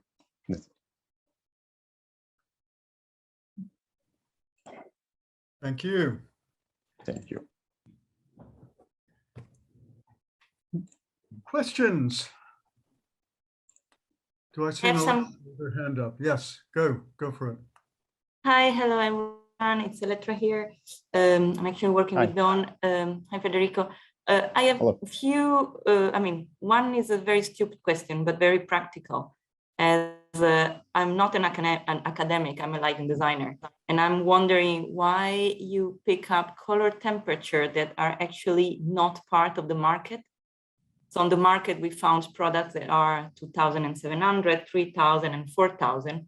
So, I mean, it's good to have research base like this one, but then I think it would be nice to have a link to the real world. So it would be really difficult to apply what you are actually researching. And the second question is, was it summer or winter when you tried it out? Because I think the season is actually quite important, particularly if you're speaking about green areas, or maybe I missed that, sorry, if it was a 1 year long program, or if it was I just want to understand the time where you did the research, sorry. Okay, so you mean the research or the experiments? The experiment, the experiment was the experiment with the 25 people. Yeah. Okay. Yeah, this was done in a laboratory, but it was a virtual environment. So the scenario, you know, it's steady. It's weather independent.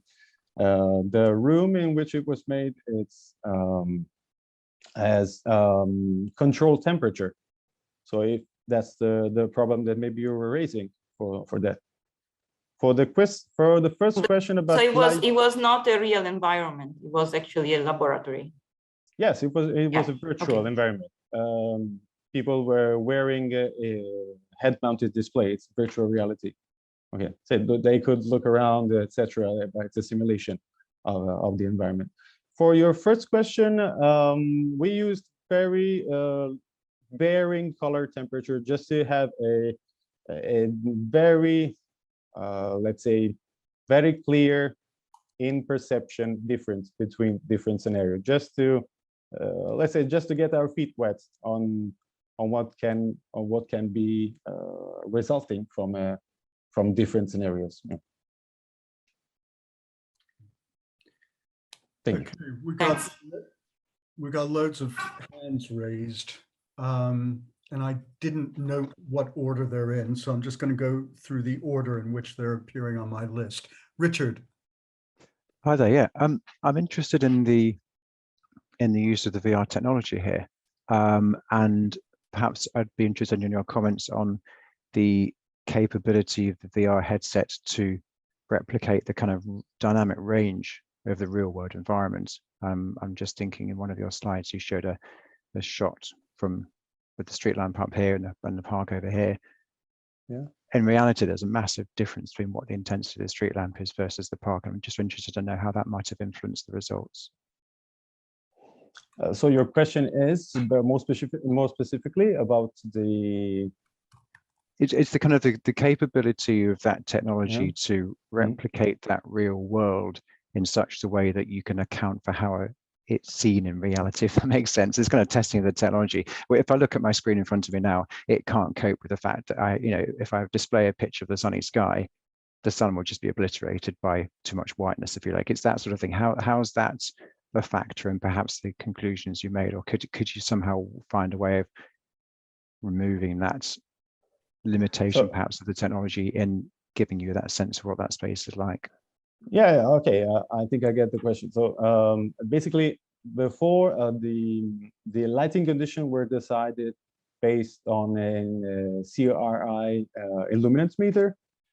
So if that's the question, so to replicate what the lighting that arrives to the eye is, it's coherent, it's consistent. If that's the limit you're pointing out of not being the same, let's say the same, so the light I see in the virtual environment, is it the real light that I find in the real world? That's how we managed, let's say, to solve this problem. So a 3D printing, let's say, piece was mounted on the HMD for the measurement of the luminance of the real luminance value given back from the headset to the eye. I hope it answers your question. Mikkel. Yes, so first the question and then the context for the question. So the question is, do you see that the limitations of a VI as a method is overcome, whatever limitations you think there are, is overcome within a reasonable time frame? And the context is, there was a study with eye tracking equipment here in Denmark, and it was in a place on a train station. And the person actually figured out that it actually felt quite safe to be at the train station. The lighting, everything was just really nice and smooth. The problem was the whole walk from home through the neighborhood and actually to the train station, which made the otherwise comfortable train station feel very eerie and unsafe.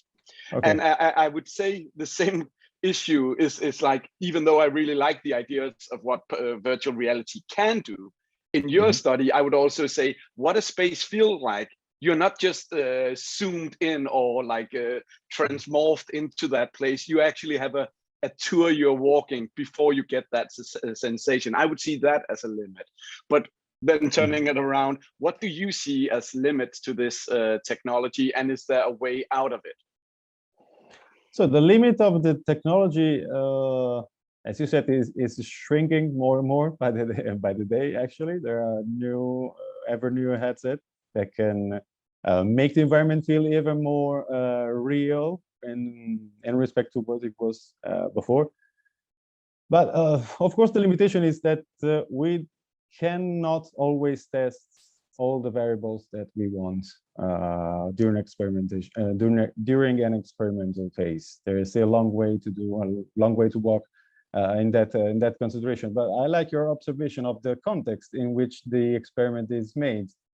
Maybe that gap could be filled by recording subjects. Let's say not expectation, but subject feelings before they start the study. I'm thinking of a state / trait anxiety questionnaire or something like that, to at least to have a baseline on which we can confront them, so they're not evaluated in a hollow place. So we can at least say this subject was calmer than the one before, etc. I'm going to jump in here. One of the, just to between you and Mikhail's question, you seem to be answering in terms of VR is getting better as a methodology because it's getting more realistic. We're adding more, a more realistic experience. What I would say is that that doesn't answer the question, because the issue is not whether it looks more realistic, whether it's got more of the kind of visual variables of the place. It's the difference between a representation and a practice. That's to say, if we're doing an ethnography, we're walking with someone through a space and finding out why they're walking, how they're responding to a range of stimuli, that we're getting a narrative. My understanding from what you were doing with VR was that the subject was sitting on actually virtually sitting on a bench, looking at a scene. Now, looking at a representation, however realistic, is very different from actually being practically engaged with your environment. Okay? It's just a different thing. So I just wonder, to reiterate Mikkel's question, however realistic virtual reality becomes, it's not the same. Would it become the methodology that we need? Well, I think it's, of course, it's a very good point, but I don't know if, I think virtual reality opens up a lot of possibilities in experimenting in a fast and controlled way for the, for a research purpose. I cannot make someone stand in a park and change all the lighting system for them. So at least it could be a first step in understanding how one would perceive some changing in their environment. But would VR allow you to walk to have the subject walk around, for example, the trip all the way to the bus station, to the train station? Yeah, that's possible. Yeah, I think that's what we would be asking for. Certainly from an ethnographic point of view, could the VR replicate a whole journey? Something, actually experience the same thing we would do if we were walking around a city with someone. Yes, you could do that. There's a lot of devices called treadmills that could simulate people walking. Walking experiencing the environment is something that it's not new. It's already been made by others. But the question is, if the question is, it's something that could be made, yeah, the answer is yes, definitely. Okay. You are a real believer in technology. Yes. Sometimes I share your optimism. Okay, one more. Peter, again, go on. Sorry, I'm actually intrigued about how the space has made people feel, because you had an empty space with nobody else in it. So if you say that the lower luminance levels were what the ones people preferred, if you then put other pedestrians in the space, all of a sudden you'd want to see the pedestrians, understand their intent, how did they make you feel? Would you still want the lower luminance level? So does the limitations of your model change the answer? Yeah, that's a question that we ask ourselves. And it's actually a future plan to make something like that. So a scenario filled with people. Actually, we were also interested in using eye tracking technology to see if there is something in the environment specific on which that makes people shift attention to something in particular. Is it just the lighting, or is it something else, or are the combination of both? So it's, of course, it's a very complex matter. Good. I think we need to move on now. Federico, thank you enormously. I Thank you. you can see from the conversation that we're all grappling with new technologies as enablers of different methodologies. You know, what we can do with it, what we can't do with it. And that's a really interesting kind of, experiment. Thank you. Yeah. Thank you. Thank you. As an ethnographer, actually articulating the word experiment is actually difficult for me. Okay, not in my vocabulary, but I'm beginning to learn it again. So thank you. Okay. Thank you. Okay. Number 7, Hoa Yang. I can see you getting ready, getting yourself ready there. Okay. And this is a study I've heard wind of from so many Arab people for so long, but I've not, you know, I'm only now reading this stuff. It's really good. 10 minutes starting now. Thank you. Hi, everyone. I'm just going to share my screen. Can you all see that? Yep. Wonderful. Yeah, thank you for the opportunity to present today. And it's nice to virtually meet you all from 2:30 in the morning in Melbourne, Australia. Sorry. No, it's I should have checked the time before I agreed to this. Anyway, unlike New Zealand, Canada, and the United States, Australia doesn't have a treaty with its Aboriginal people. So I'd like to start my presentation with an acknowledgement of country to recognise Aboriginal people as the first Australians and custodians of the land on which my project was conducted. And in the spirit of reconciliation, I'd like to acknowledge the traditional custodians of country throughout Australia and their connections to land, sea, and community. I pay my respect to their elders, past, present, and extend that respect to any Indigenous people in attendance today. Sovereignty has never been ceded. It always was and always will be Aboriginal land. So today I'm going to present on a research project that the lighting team in the Arab Melbourne office completed in 2019 in an academic research partnership with XYX Lab at Monash University here in Melbourne, Australia. Back in 2016, XYX Lab, which is a research PhD lab at Monash University in collaboration with Plan International, asked young women and girls in Melbourne to share their experience of the city.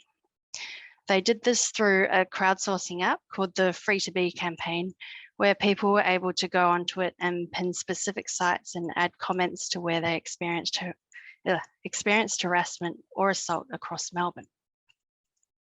This app was online for 3 months and collected a data set of over 900 pins. This is a screen grab of what was collected. So the red dots are unsafe sites and the green dots are safe sites. The bigger the circle, the higher the number of people who pinned it as a safe or unsafe site. This study in Melbourne was a prototype, and similar studies have been conducted in 5 other cities worldwide, including Delhi, Madrid, Lima, Kampala, and Sydney, with each study collecting over 3,000 people's responses. Now, our physical abilities, the way we look, and past experiences can all affect the way we move around a city.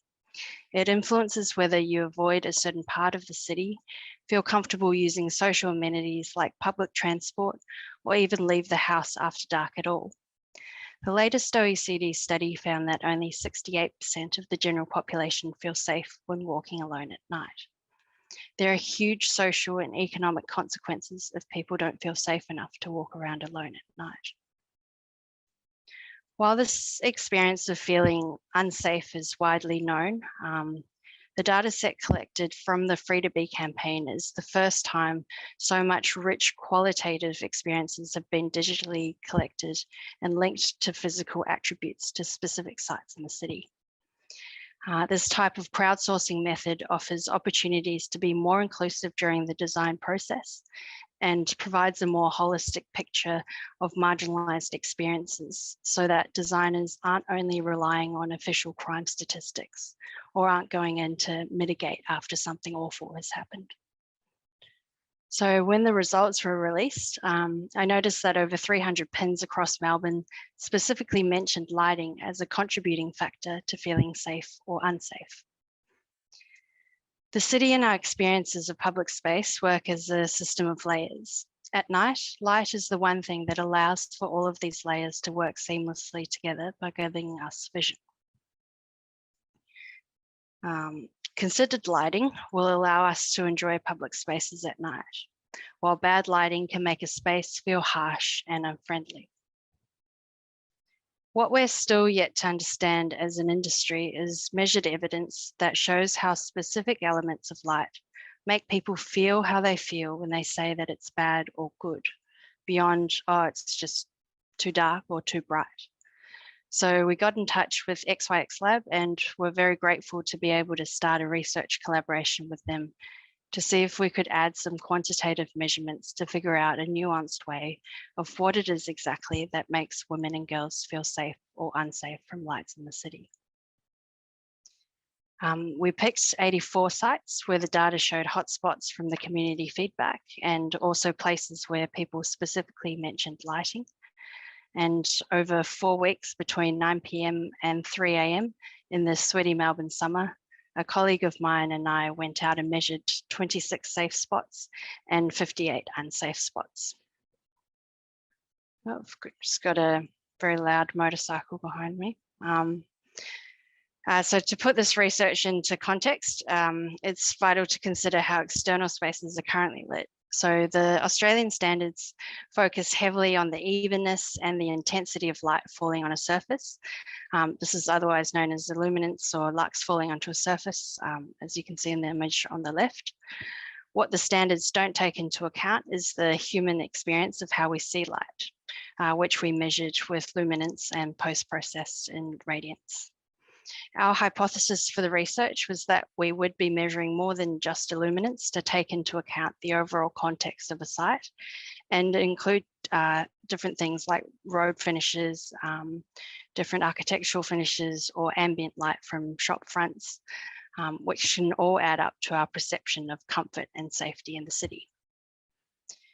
We measured and analysed 8 different technical lighting parameters per site, where if you were meeting compliance, you'd only measure a fraction of these technical elements. We then also analysed the sites with the help of our in-house human factors specialists, essentially looking at the vulnerability for things like scales of architecture, adjacencies, typologies, and escape routes. So this is a key part of investigating experiences of night because a large part of light is only experienced when it's bouncing off the surrounding environment. Of the 38 different physical attributes we looked at, the 4 here were found to be significant. So our findings validated our hypothesis and also debunked some long-held assumptions about how lighting can make a space feel safer. So we found that brighter lights don't make people feel safer. So in general, once light levels reach a certain threshold, a space will start to feel unsafe. Currently, a common knee-jerk reaction for many asset owners is to add more lights to make a space feel safer. What the data is showing us is that this is generally not true. We also found that quality, not quantity, is much more important when it comes to urban lighting. So the findings show that the quality of light output is much more important once a low level of light is reached. One of these factors is color rendering, which is how accurate color is rendered by the light source compared to what it appears to be during daylight. This allows for people to be able to accurately see shapes and color and to distinguish the difference between a person that's approaching them and the bush that's beside them. So our findings show that being able to see and make out an overall scene in front of you is much more important to women and girls than only being able to see someone's face as they're approaching. And lastly, layering and context. So what was overwhelmingly common as well was that safer spaces tended to have much warmer light. And you can see this here in a Melbourne laneway, which is a beautiful warm glow.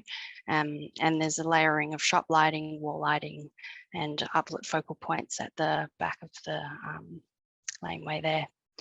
The data set has shown that people prefer to dwell longer in warm flame-like colors at night. Currently with smart cities and LED technology, and especially in Australia, we're starting to see more and more colder temperature lights being installed. Our findings show that this type of color temperature, while good for cars and energy efficiency, don't make pedestrians feel safer. While additional research is required to drive firm changes in policy, the findings from this preliminary study have allowed us to define a baseline that's required for a space to feel safer for young women and girls in Melbourne. It also suggests that the urban lighting standards and practices as they exist at the moment may not be considering the diversity of experiences that are out there. With this data set, we've started to overlay other information on a GIS map, such as tree coverage, acoustics, and pedestrian movement, to see if there are any correlations between things that we haven't been able to uncover in the past. Ultimately, over time, with the layering of all this digital data, we'll be able to make holistic design decisions that we know will create safer, more equitable, and inclusive cities for the future. Since this research project, we've been really lucky to be commissioned to implement this evidence-based process in nighttime master plans for local council and state government bodies. In a world that's waking up to all the different permutations of social injustice and inequality, this project has really allowed us at Arup to completely turn the traditional lighting process on its head and pioneer new digital methods of inclusive and experienced nighttime design for people. Which my colleague Tim will present more on in session 5 tomorrow. Yeah, thank you.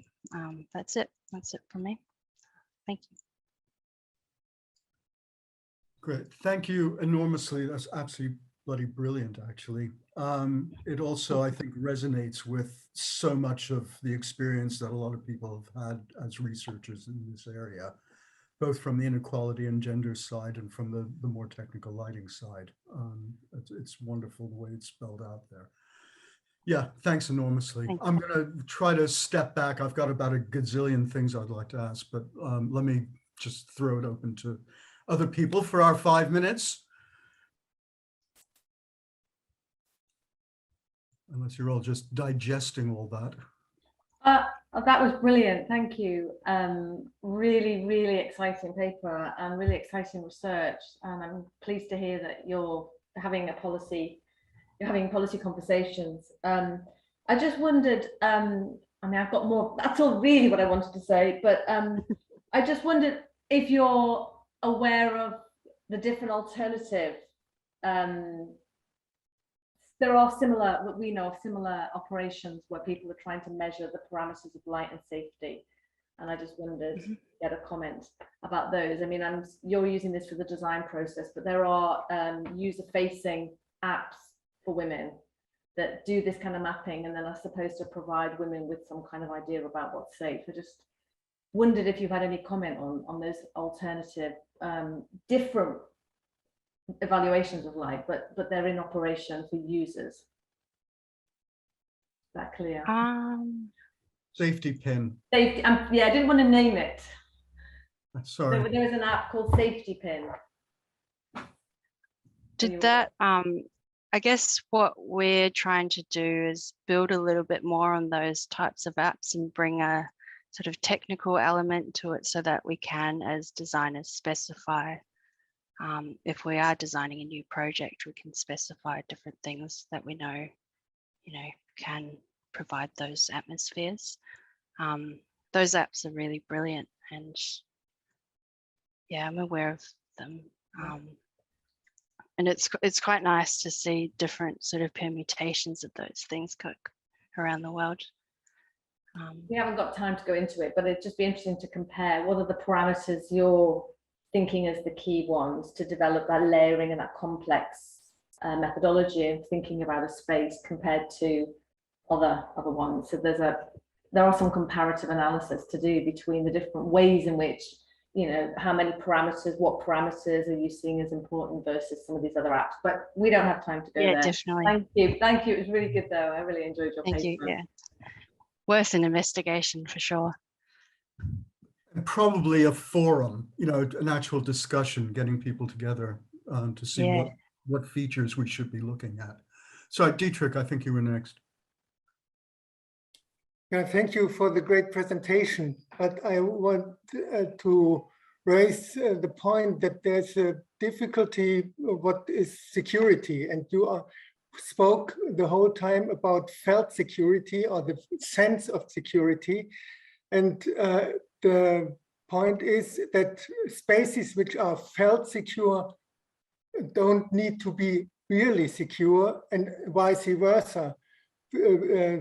Places felt insecure can be secure in statistical methods. There is no harassment there, but they are felt insecure. There is no kind of aggression, but the place is felt secure. And for women, the most dangerous places for harassment and aggression are situations with persons they know, mostly indoors. And the most vulnerable people for violence in public spaces are young men, which don't feel unsafe in public spaces.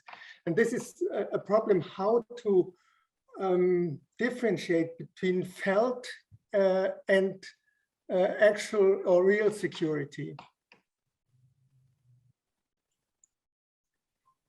Yeah, that's a great question. I mean, we're lighting designers, so we can't solve all of the world's problems in one day. Of course.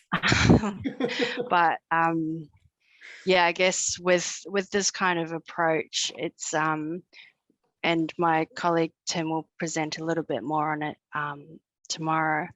But we've tried to develop a way of because designing for different environments and contexts require different solutions. So it's not ever a blanket approach to how you might design for the perception of safety.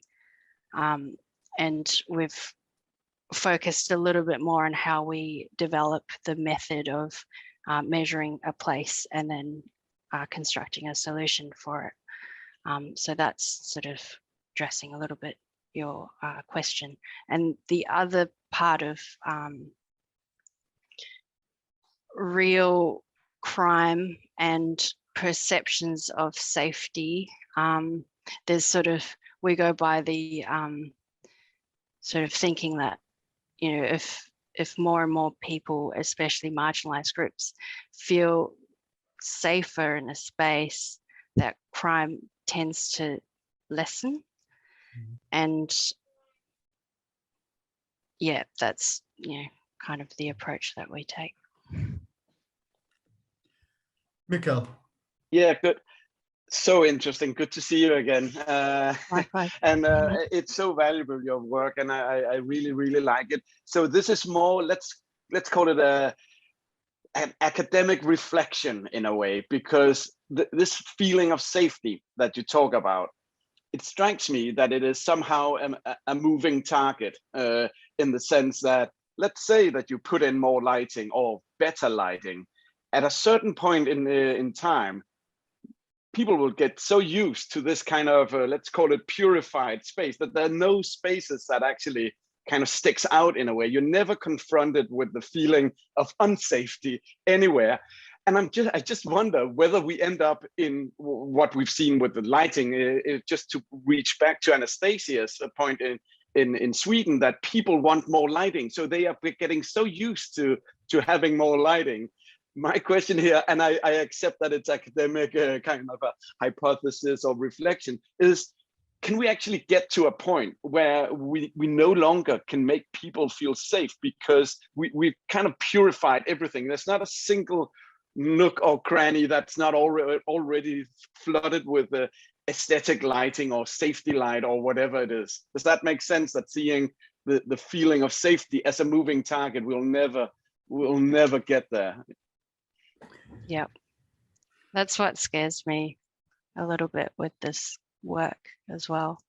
You know, the beauty of a city is in the comparison between spaces and the different qualities.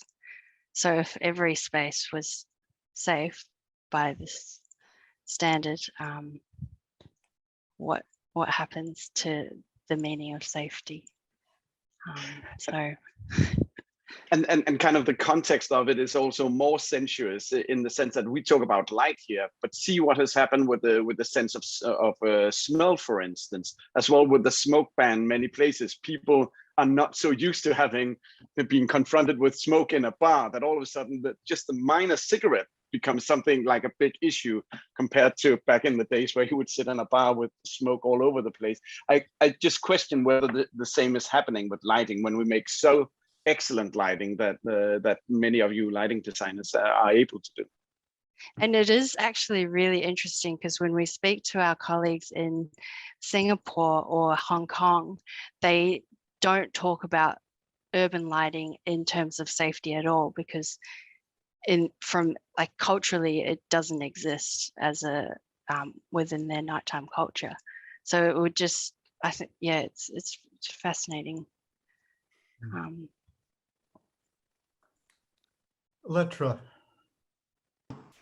I just want to say to Mika that before all the places that they can't afford good lighting, they will be tackled and resolved. I mean, we will not exist anymore. So don't worry about that.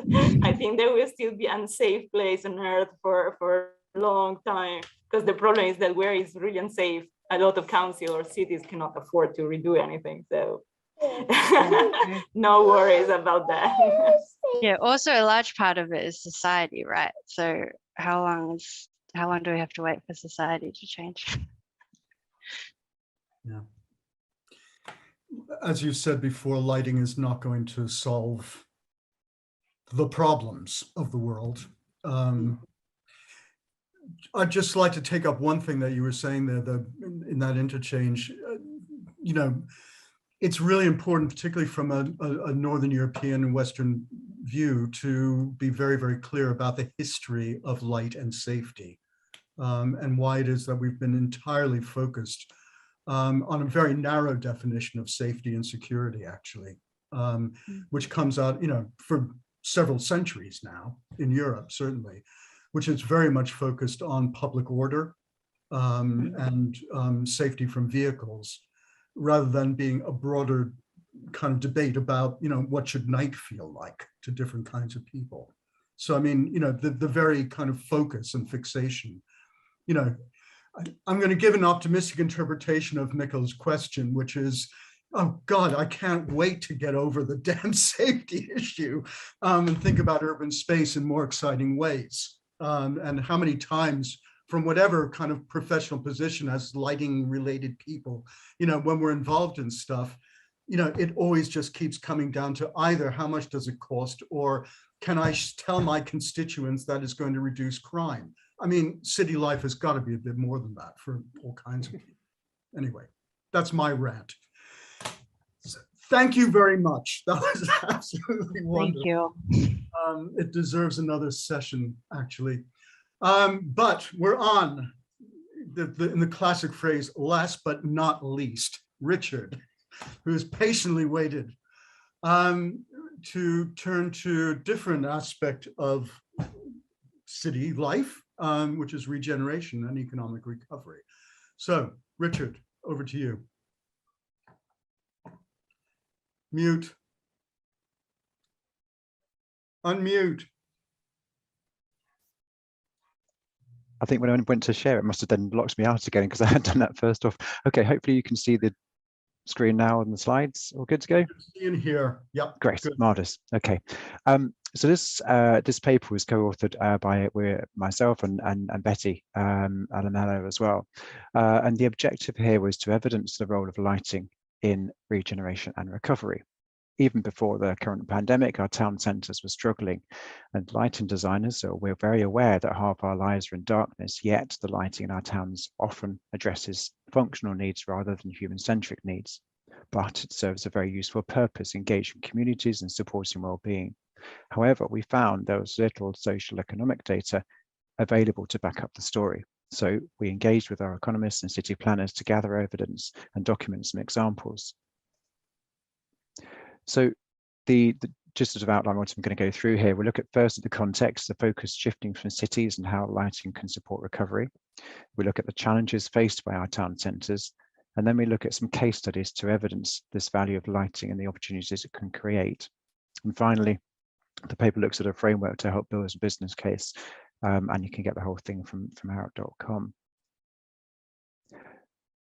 Okay, so as a result of COVID, and working from home, we've probably seen more of our town and urban centres than ever before. We're certainly aware of their plights, certainly that of small businesses at the moment struggling to get the footfalls they need. But these towns perform so many functions and are vitally important at so many levels.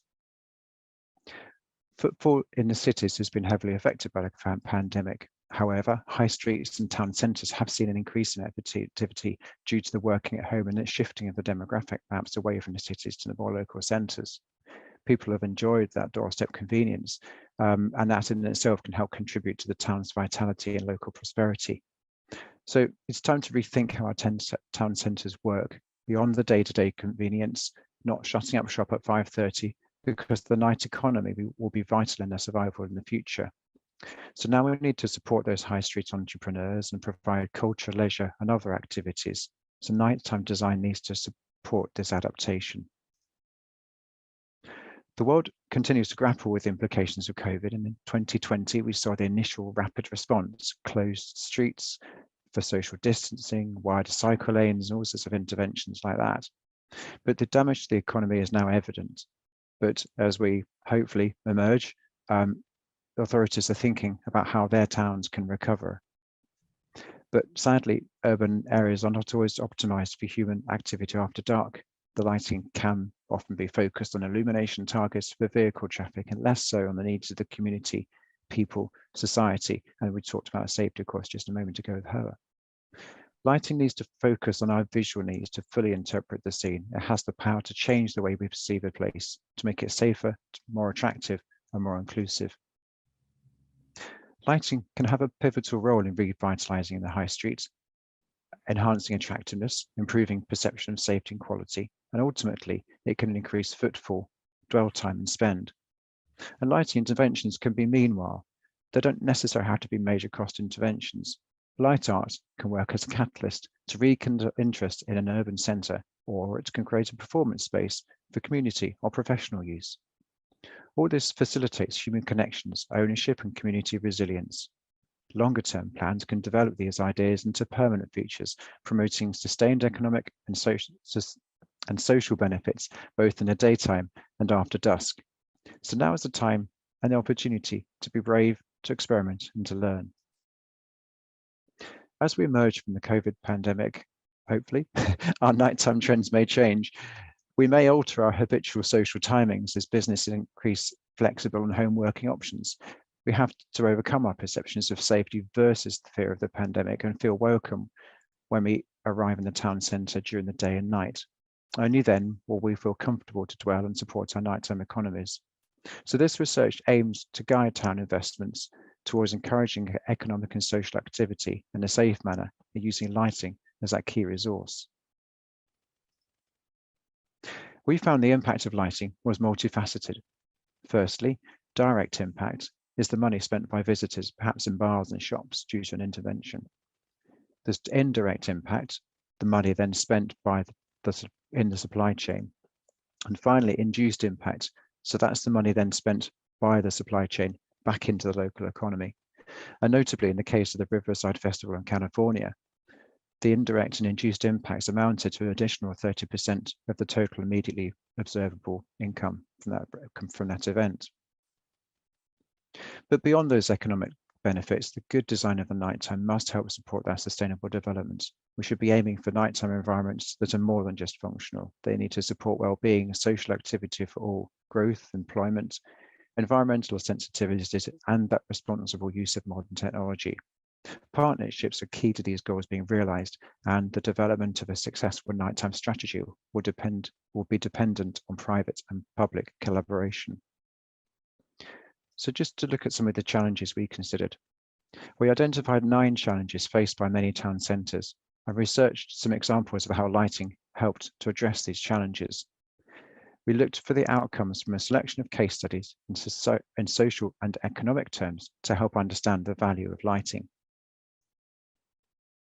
The paper contains 16 global case studies, from a pop-up lighting event to engage people in Brooklyn, to master plans and light festivals, and we'll briefly look at a few of them now. Don't worry, we're not going to go through all 16. So the first one here, the smallest scale, a pop-up event in Brooklyn used lighting to engage the community, promote ownership, pride, and reduce antisocial behaviour and crime. Low-cost lighting interventions were used to engage the community in bringing an uninspiring civic location back to life, to be enjoyed by local residents once again, and create that sense of respect for their own city environment. The next case study is back in the UK. This viaduct was constructed to raise the road and remove the barrier to free pedestrian movement. However, it became tired and a forgotten place, undervalued and mainly used to store bicycles. So it then appeared as a psychological barrier to movement through the campus. So the university was concerned by this image and the first impression for new or prospective students. And they revitalized the area, and it's now often as busy at 4 AM as it is at 4 PM. And the concourse is back in the heart of the campus and has become essential COVID-era external venue because of its coverage over the space and the attractiveness of the area underneath. It was finished in March 2020, so just in time. After dark, this central park in the middle of London, the central area rather, was foreboding. People circumnavigated it in large numbers, leading to bottlenecks. And so then people avoided using the area by night because of the sort of crush of the corners and so on, as you can see by the diagram on the left. So lighting interventions here were informed by pedestrian traffic analysis and reinforced alternative walking routes to unlock those bottlenecks and make the visitor experience less frustrating. And now the occupancy is far more evenly spread, and lighting welcomes and encourages dwell and promotes that sense of safety and inclusiveness throughout. Retail has seen a massive change in a very short space of time, and shopping trends have shifted towards the more experiential. This plaza was renovated to create an airport lounge type environment with an enlarged outdoor green space. People can take a break, relax between shopping trips, and make the shopping trip more of an event. The lighting encourages a longer stay in the mall, and therefore people hang around longer, and that results in a greater average spend. While this is a city scale development, there's an element of scalability for a town centre as well. It's a great example of making an adaptable community performance and social space. It has brought significant spend into Bradford, and it attracts event organisers, which then brings further direct, indirect and induced revenues. And just for some context here, this large area can actually is very shallow. It can be drained to allow an event to happen, and the lighting responds to the way that event space can be used. So it can either be something as a mirror pool, or it can be a venue where people can gather in tens of thousands. And finally, there's a very timely example for people in Northern Hemisphere. The Windsor Light Festival's numbers speak for themselves on the page here. Lighting can be used as a tool to generate footfall, and perhaps fill some of the gaps in those quieter November, January and February times. But what's great about this event is the community outreach. It's more than just a lighting festival. There are educational projects attracting 1,400 people of all ages and backgrounds to engage and learn. So apologies for the number of words and numbers on the slide. There's a lot else in the report, and the point is here that this is a toolkit. The paper itself is there to evidence, to help conversations, to engage with the people making decisions about lighting, and to show them that much stronger evidence than just the safety targets, lighting on a pavement kind of thing. So here's a brief glimpse of the data. The key points here on the value of the lighting are engaging the community, promoting ownership, reconnecting people, reducing antisocial behaviour and crime, and adaptable lighting to encourage dwell at night times or activate a space for event organisers. In some of the examples in the case studies, we identify cost-benefit ratios and examples of direct, indirect and induced revenues as another persuasive tool for conversations and decision makers. So just to finish off, nearly there, I don't propose to go through the whole business case piece today. That's the subject in itself. But essentially, we produced a 4-step guide to help people build a business case for lighting, including helping them identify the challenges and then priorities, helping them to work out what evidence to gather, who to consult with, and gather all the information they need to support a business case. The 3rd step was actually conceptualizing those lighting interventions, establishing measurable targets and weaving in the sustainable development goals into that final master plan. And finally, the 4th step was the guidance on how to build that business case, backing it up with human-centered research and positive fiscal evidence. So essentially, this paper is a toolkit, a resource to help people enable those lighting conversations, enable those lighting solutions to support the town centre recovery. The focus is on the value beyond just function and discharging a basic responsibility for security. So just in summary, we've gone through that context, the shifting of away from cities into towns, the challenges, some case studies and evidence, and as I said, there's more in the actual document itself, should you wish to explore further some of the things we looked at. And then finally, that framework to build a business case is sort of set out in a step-by-step guide. So thank you for your patience and thank you for listening. Happy to take questions, of course. Thanks, Richard. Great stuff. Clearly, Arup is on a roll here this afternoon. It's really, really good. And I think there are a lot of us in the audience who are always after a sophisticated answer to the what is your business case argument for decent lighting. A kind of answer that we can live with. And I think you're well on to that. Good. Some questions. The time has actually gone much quicker than I thought. And I want to leave time here for Mikhail to come back to some of this.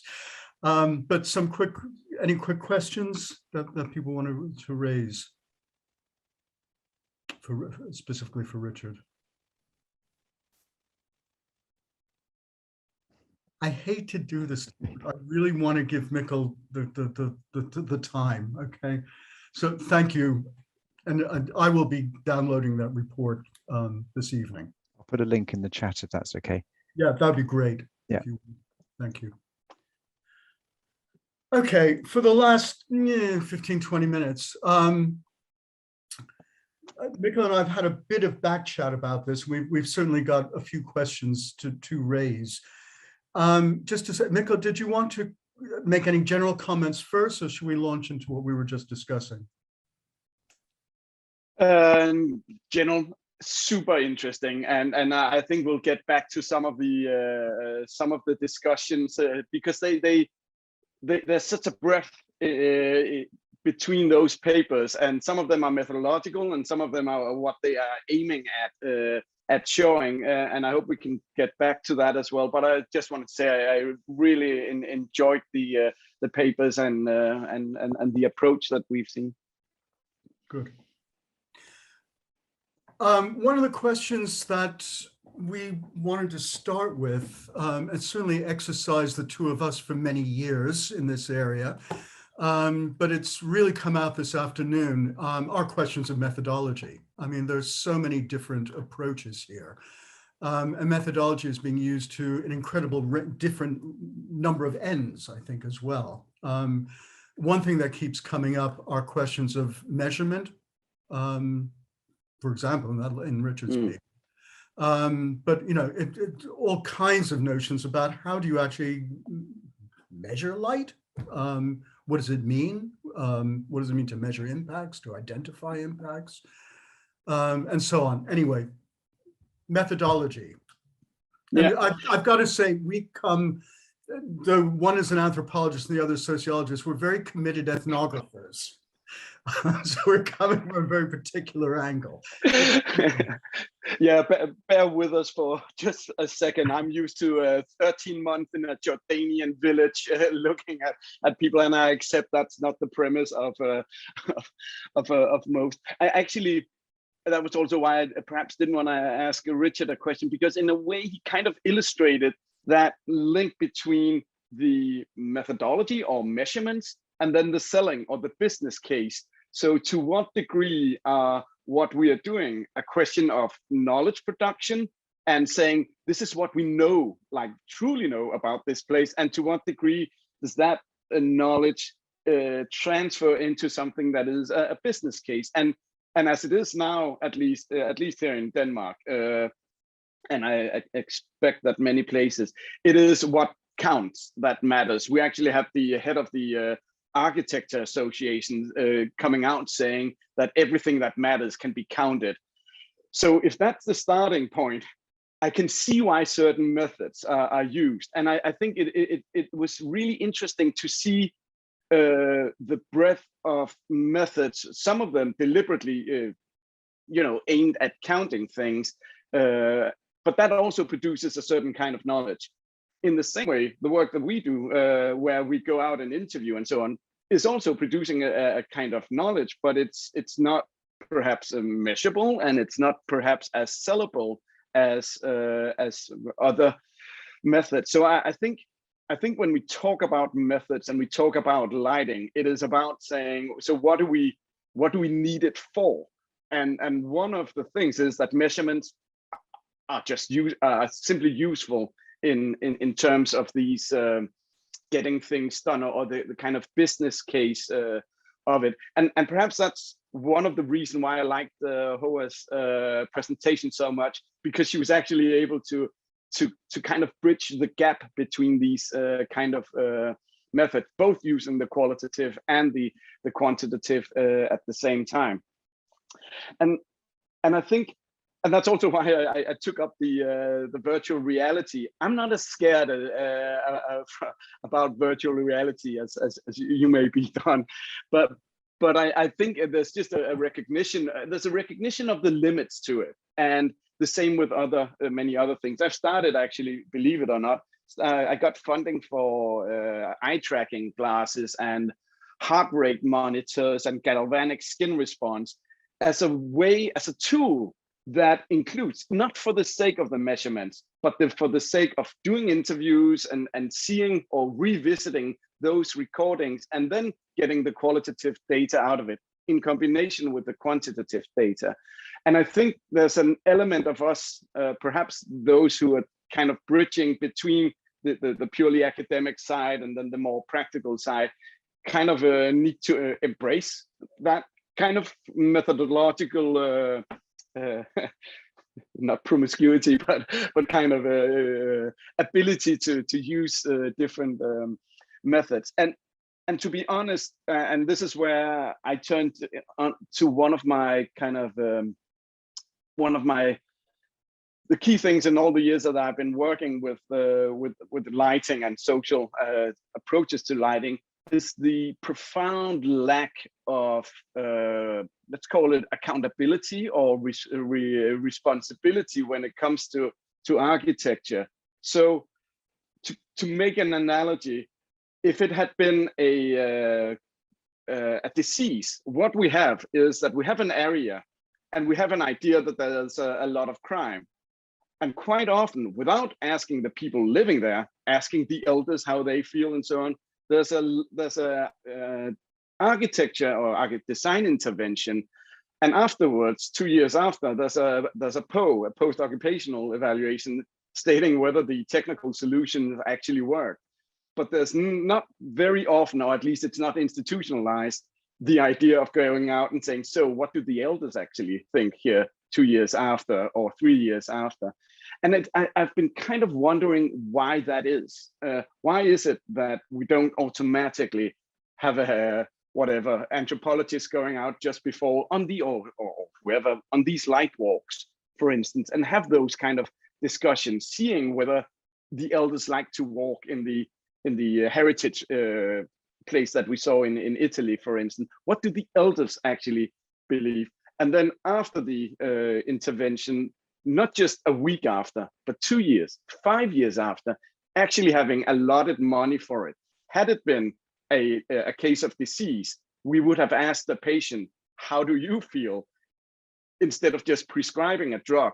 And then afterwards, not seeing what the effects were from it. And I don't understand completely, except perhaps it is because we need measurements. We need some kind of more convincing tools than what we have from the qualitative methods.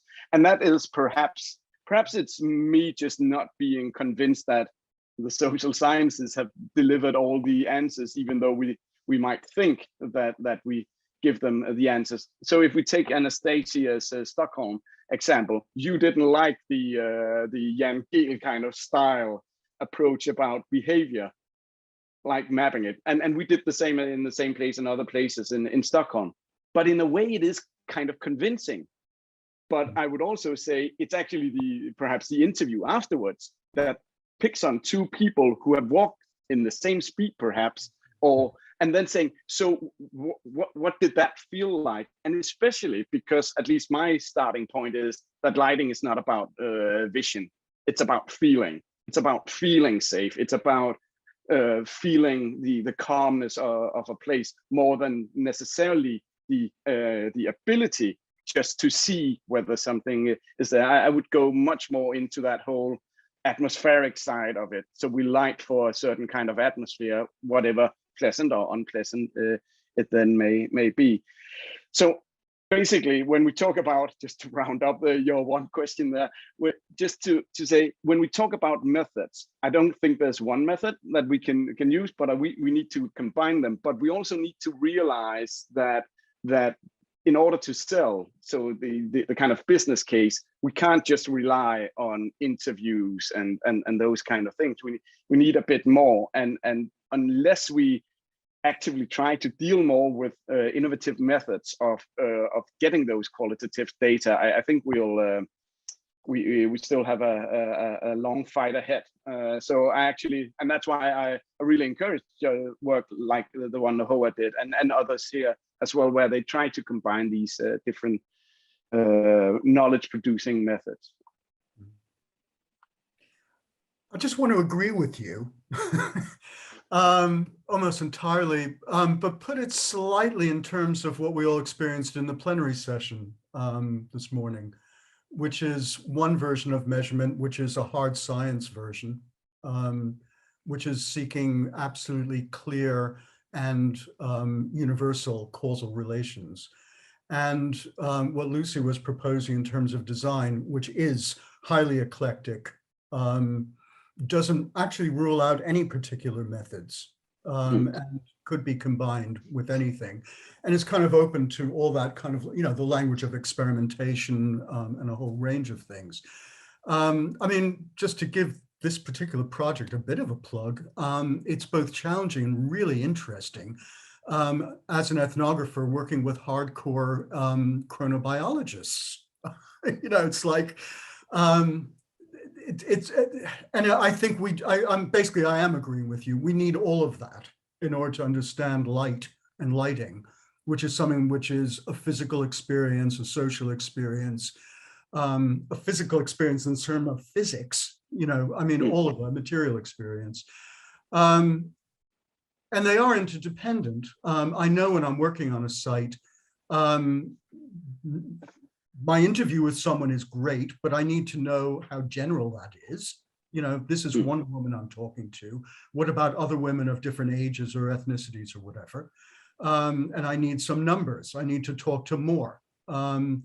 Equally, I see some numbers, for example, given me by a council, and they mean nothing to me until I can interpret them against some kind of some sense of how people are actually experiencing, what the experiences are behind these kind of things. So again, one thing, just in conclusion, a bit of a plug. One of the things I like about this particular program, ENLIGHTENme, is that instead of falling for some really unsatisfactory options. I mean, you asked about why is there no post-implementation research? Well, some of it is really obvious because a design company or a council, they've put in the lights and now they're on to the next job, okay? And in more knowledge-based terms, there's a real domination by an attempt to isolate the impact of light on something, and that's what you measure. So whereas I think a lot of what we're now all aiming for is seeing the way in which we use light to intervene, or the part that light plays in an urban design intervention, is an ongoing process. It's not that we do a baseline survey, design something, and then come back 5 years later. Though I agree with you, it'd be great if people did go back 5 years later, but wouldn't it be great if urban design was seen as a participatory process that stretched over at least 5 years and involved all these forms of knowledge production, engagement with different kinds of stakeholders and so on. So it's a very different view, which basically says, no, I don't want to just measure things, though measurement might be part of a very long-term process. I sometimes, just to provoke, I call it the 1%. So if we take a project like Richard showed, the one was it 1.9 million pounds or something like that, I call it the 1%, and half of that percent is to do social science pre and post evaluation, and 0.5% is to do fix the fuck ups. Basically, whatever went wrong in the process from designing to actually implementation, when you realize that what has happened, and it may be just 1 or 2 extra lights here and there, you still have that 0.5% of the $1.9 million or so pounds to be used over a period of 5 years.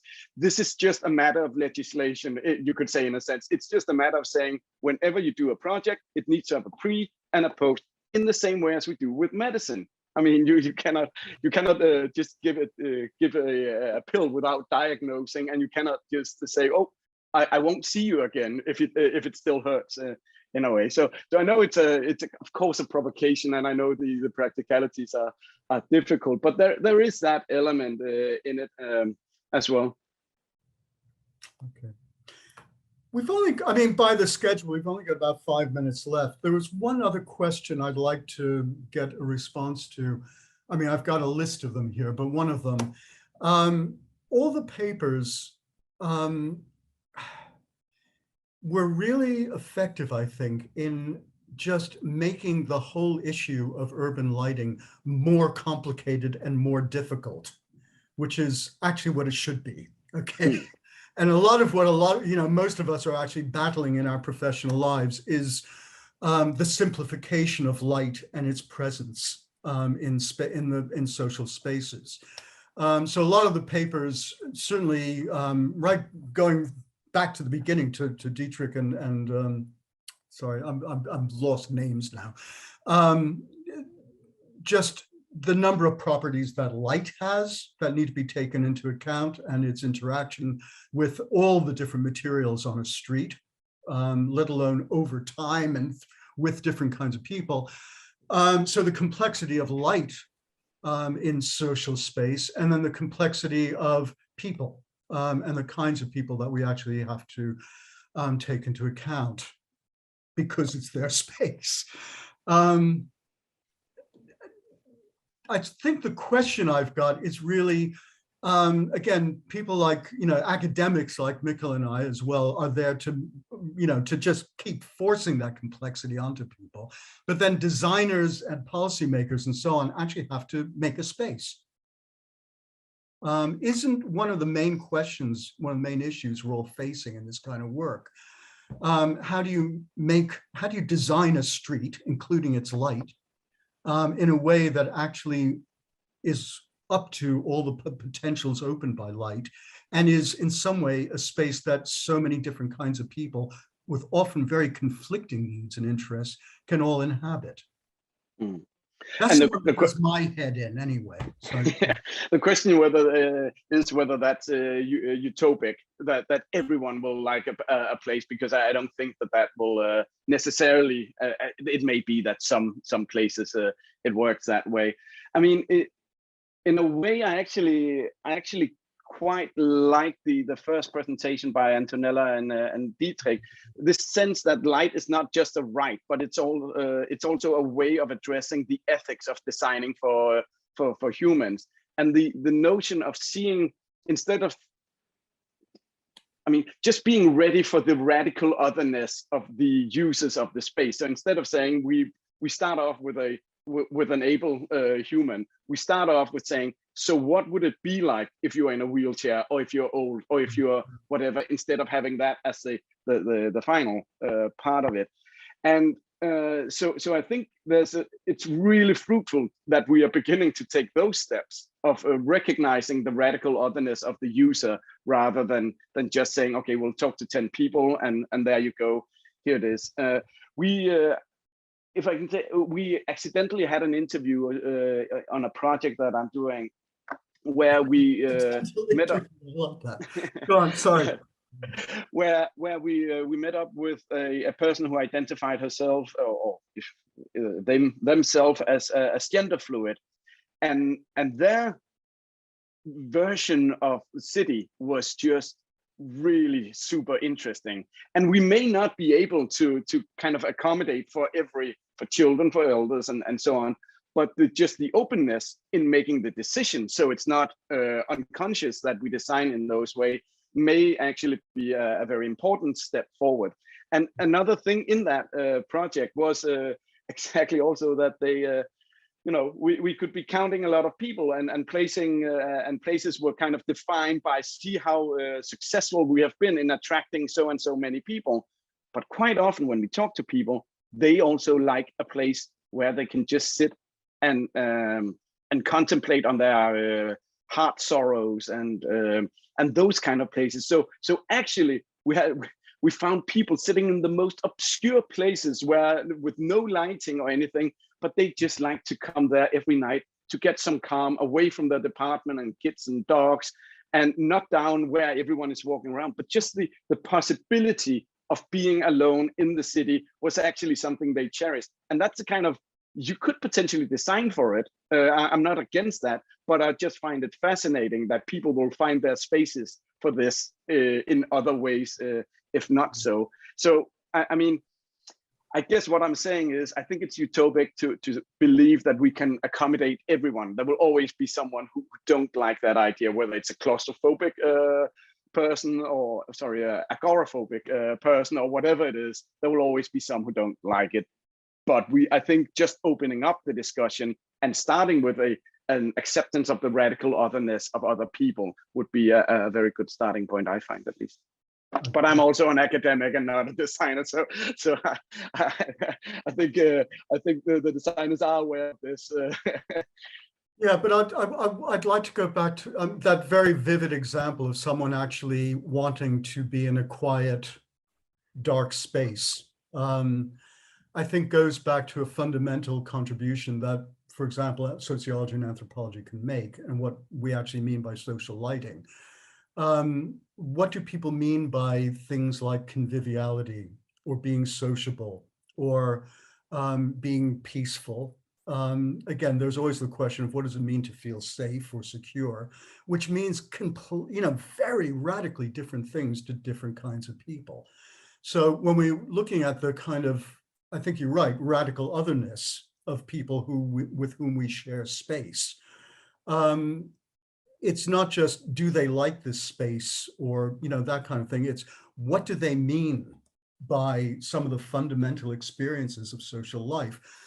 One of the first things we did in our research group was work on a council estate in central London. And one of the things that most fascinated me was that people had very different views, which were absolutely, I mean, lighting was crucial to them, about what it means for an estate to have a border or a boundary. What is my space? And things like, well, we're very happy, some people are saying, we're very happy to have outsiders walk through our estate. We just want to be able to, so there's a whole notion of hospitality or openness, which grounded their view of what was good lighting or not, what made them feel good. So these fundamental aspects of being a social person, being in society, which we have to know about. May I just add? I know we need to finish off, but in an act of shameless self-promotion, but related to what you're saying, I just had an article coming out in Urban Studies where we talk about this sense of lighting for not for seeing but for feeling, and the way people move on squares. And one of the things we highlighted there is a term called midding, M-I-D-D-E-I-N-G. And it's the reading here, it's the feeling the tranquil pleasure of being near a gathering, but not in it. Hovering on the perimeter of a campfire, chatting outside a party while others dance inside, resting your head in the backseat of a car, listening to your friends chatting up front, feeling blissfully invisible, yet still fully included, safe in the knowledge that everyone is together and everyone is okay, with all the thrill of being there without the burden of having to be. So that sense of being in a space where you are just on the perimeter, sitting on a bench, and the design actually allows for that, rather than always having the benches places where you are in the center of it. I think that is crucial of kind of affording or making possible those kind of sensations, rather than saying, oh, you can sit here, but sitting is not the point. Sitting in a particular way, relaxing your feet or being in the perimeter is the point of people sitting. I would also say that that goes to the heart of my probably unpopular remarks about Jan Gehl. That kind of language that you're offering there, you don't get from just observing a behavior. That's a very rich interpretation of one's position in space. And it would be great to see that, enter into just everyday discussions of how you light a space, that kind of complexity of feeling. I'm already getting messages saying we're heading over time. I'm an enthusiast. I know Mikkel is. We could go on forever. Probably a lot of you in the audience are, and I'm amazed. We peaked at 50, but there were just a moment ago there were still 35 of you still in the room. So that's clearly there are other enthusiasts around. Two last things. One, I just wanted to finish with someone in the chat room came up with the usual but correct. We do and always talk about people, but there are a lot of beings that we share our space with. And a lot of the story of learning about light and public space has been about acknowledging all kinds of others as having a right to that space. So it is absolutely correct that we should be discovering more others all the time in order to make kind of good and universal and kind of good access to space. The only other thing I want to say was thank you all. That was really, maybe I shouldn't say it like this, but that massively exceeded my expectations. That was really good fun. Really enjoyed that. Let's do it again sometime, everyone. Do come back tomorrow. Thank you to all the presenters who all stuck to time and said something interesting within that time. So that's, again, we're way ahead of the game. Thank you for Mikkel. You're now back to parental duty and homeschooling, though I think you will come back tomorrow, I hope. Good, okay. Yeah, thank you everyone. Go get a drink or something. Thank you, Don, for chairing this session. And my pleasure, that was fun.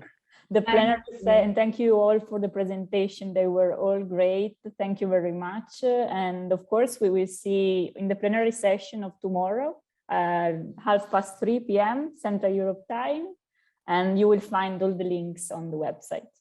Yes, I have to, I gather, summarize that discussion for tomorrow. Yeah, you have to summarize this discussion. Joe and Elettra, please help, okay? I have the notes. Good luck. Okay.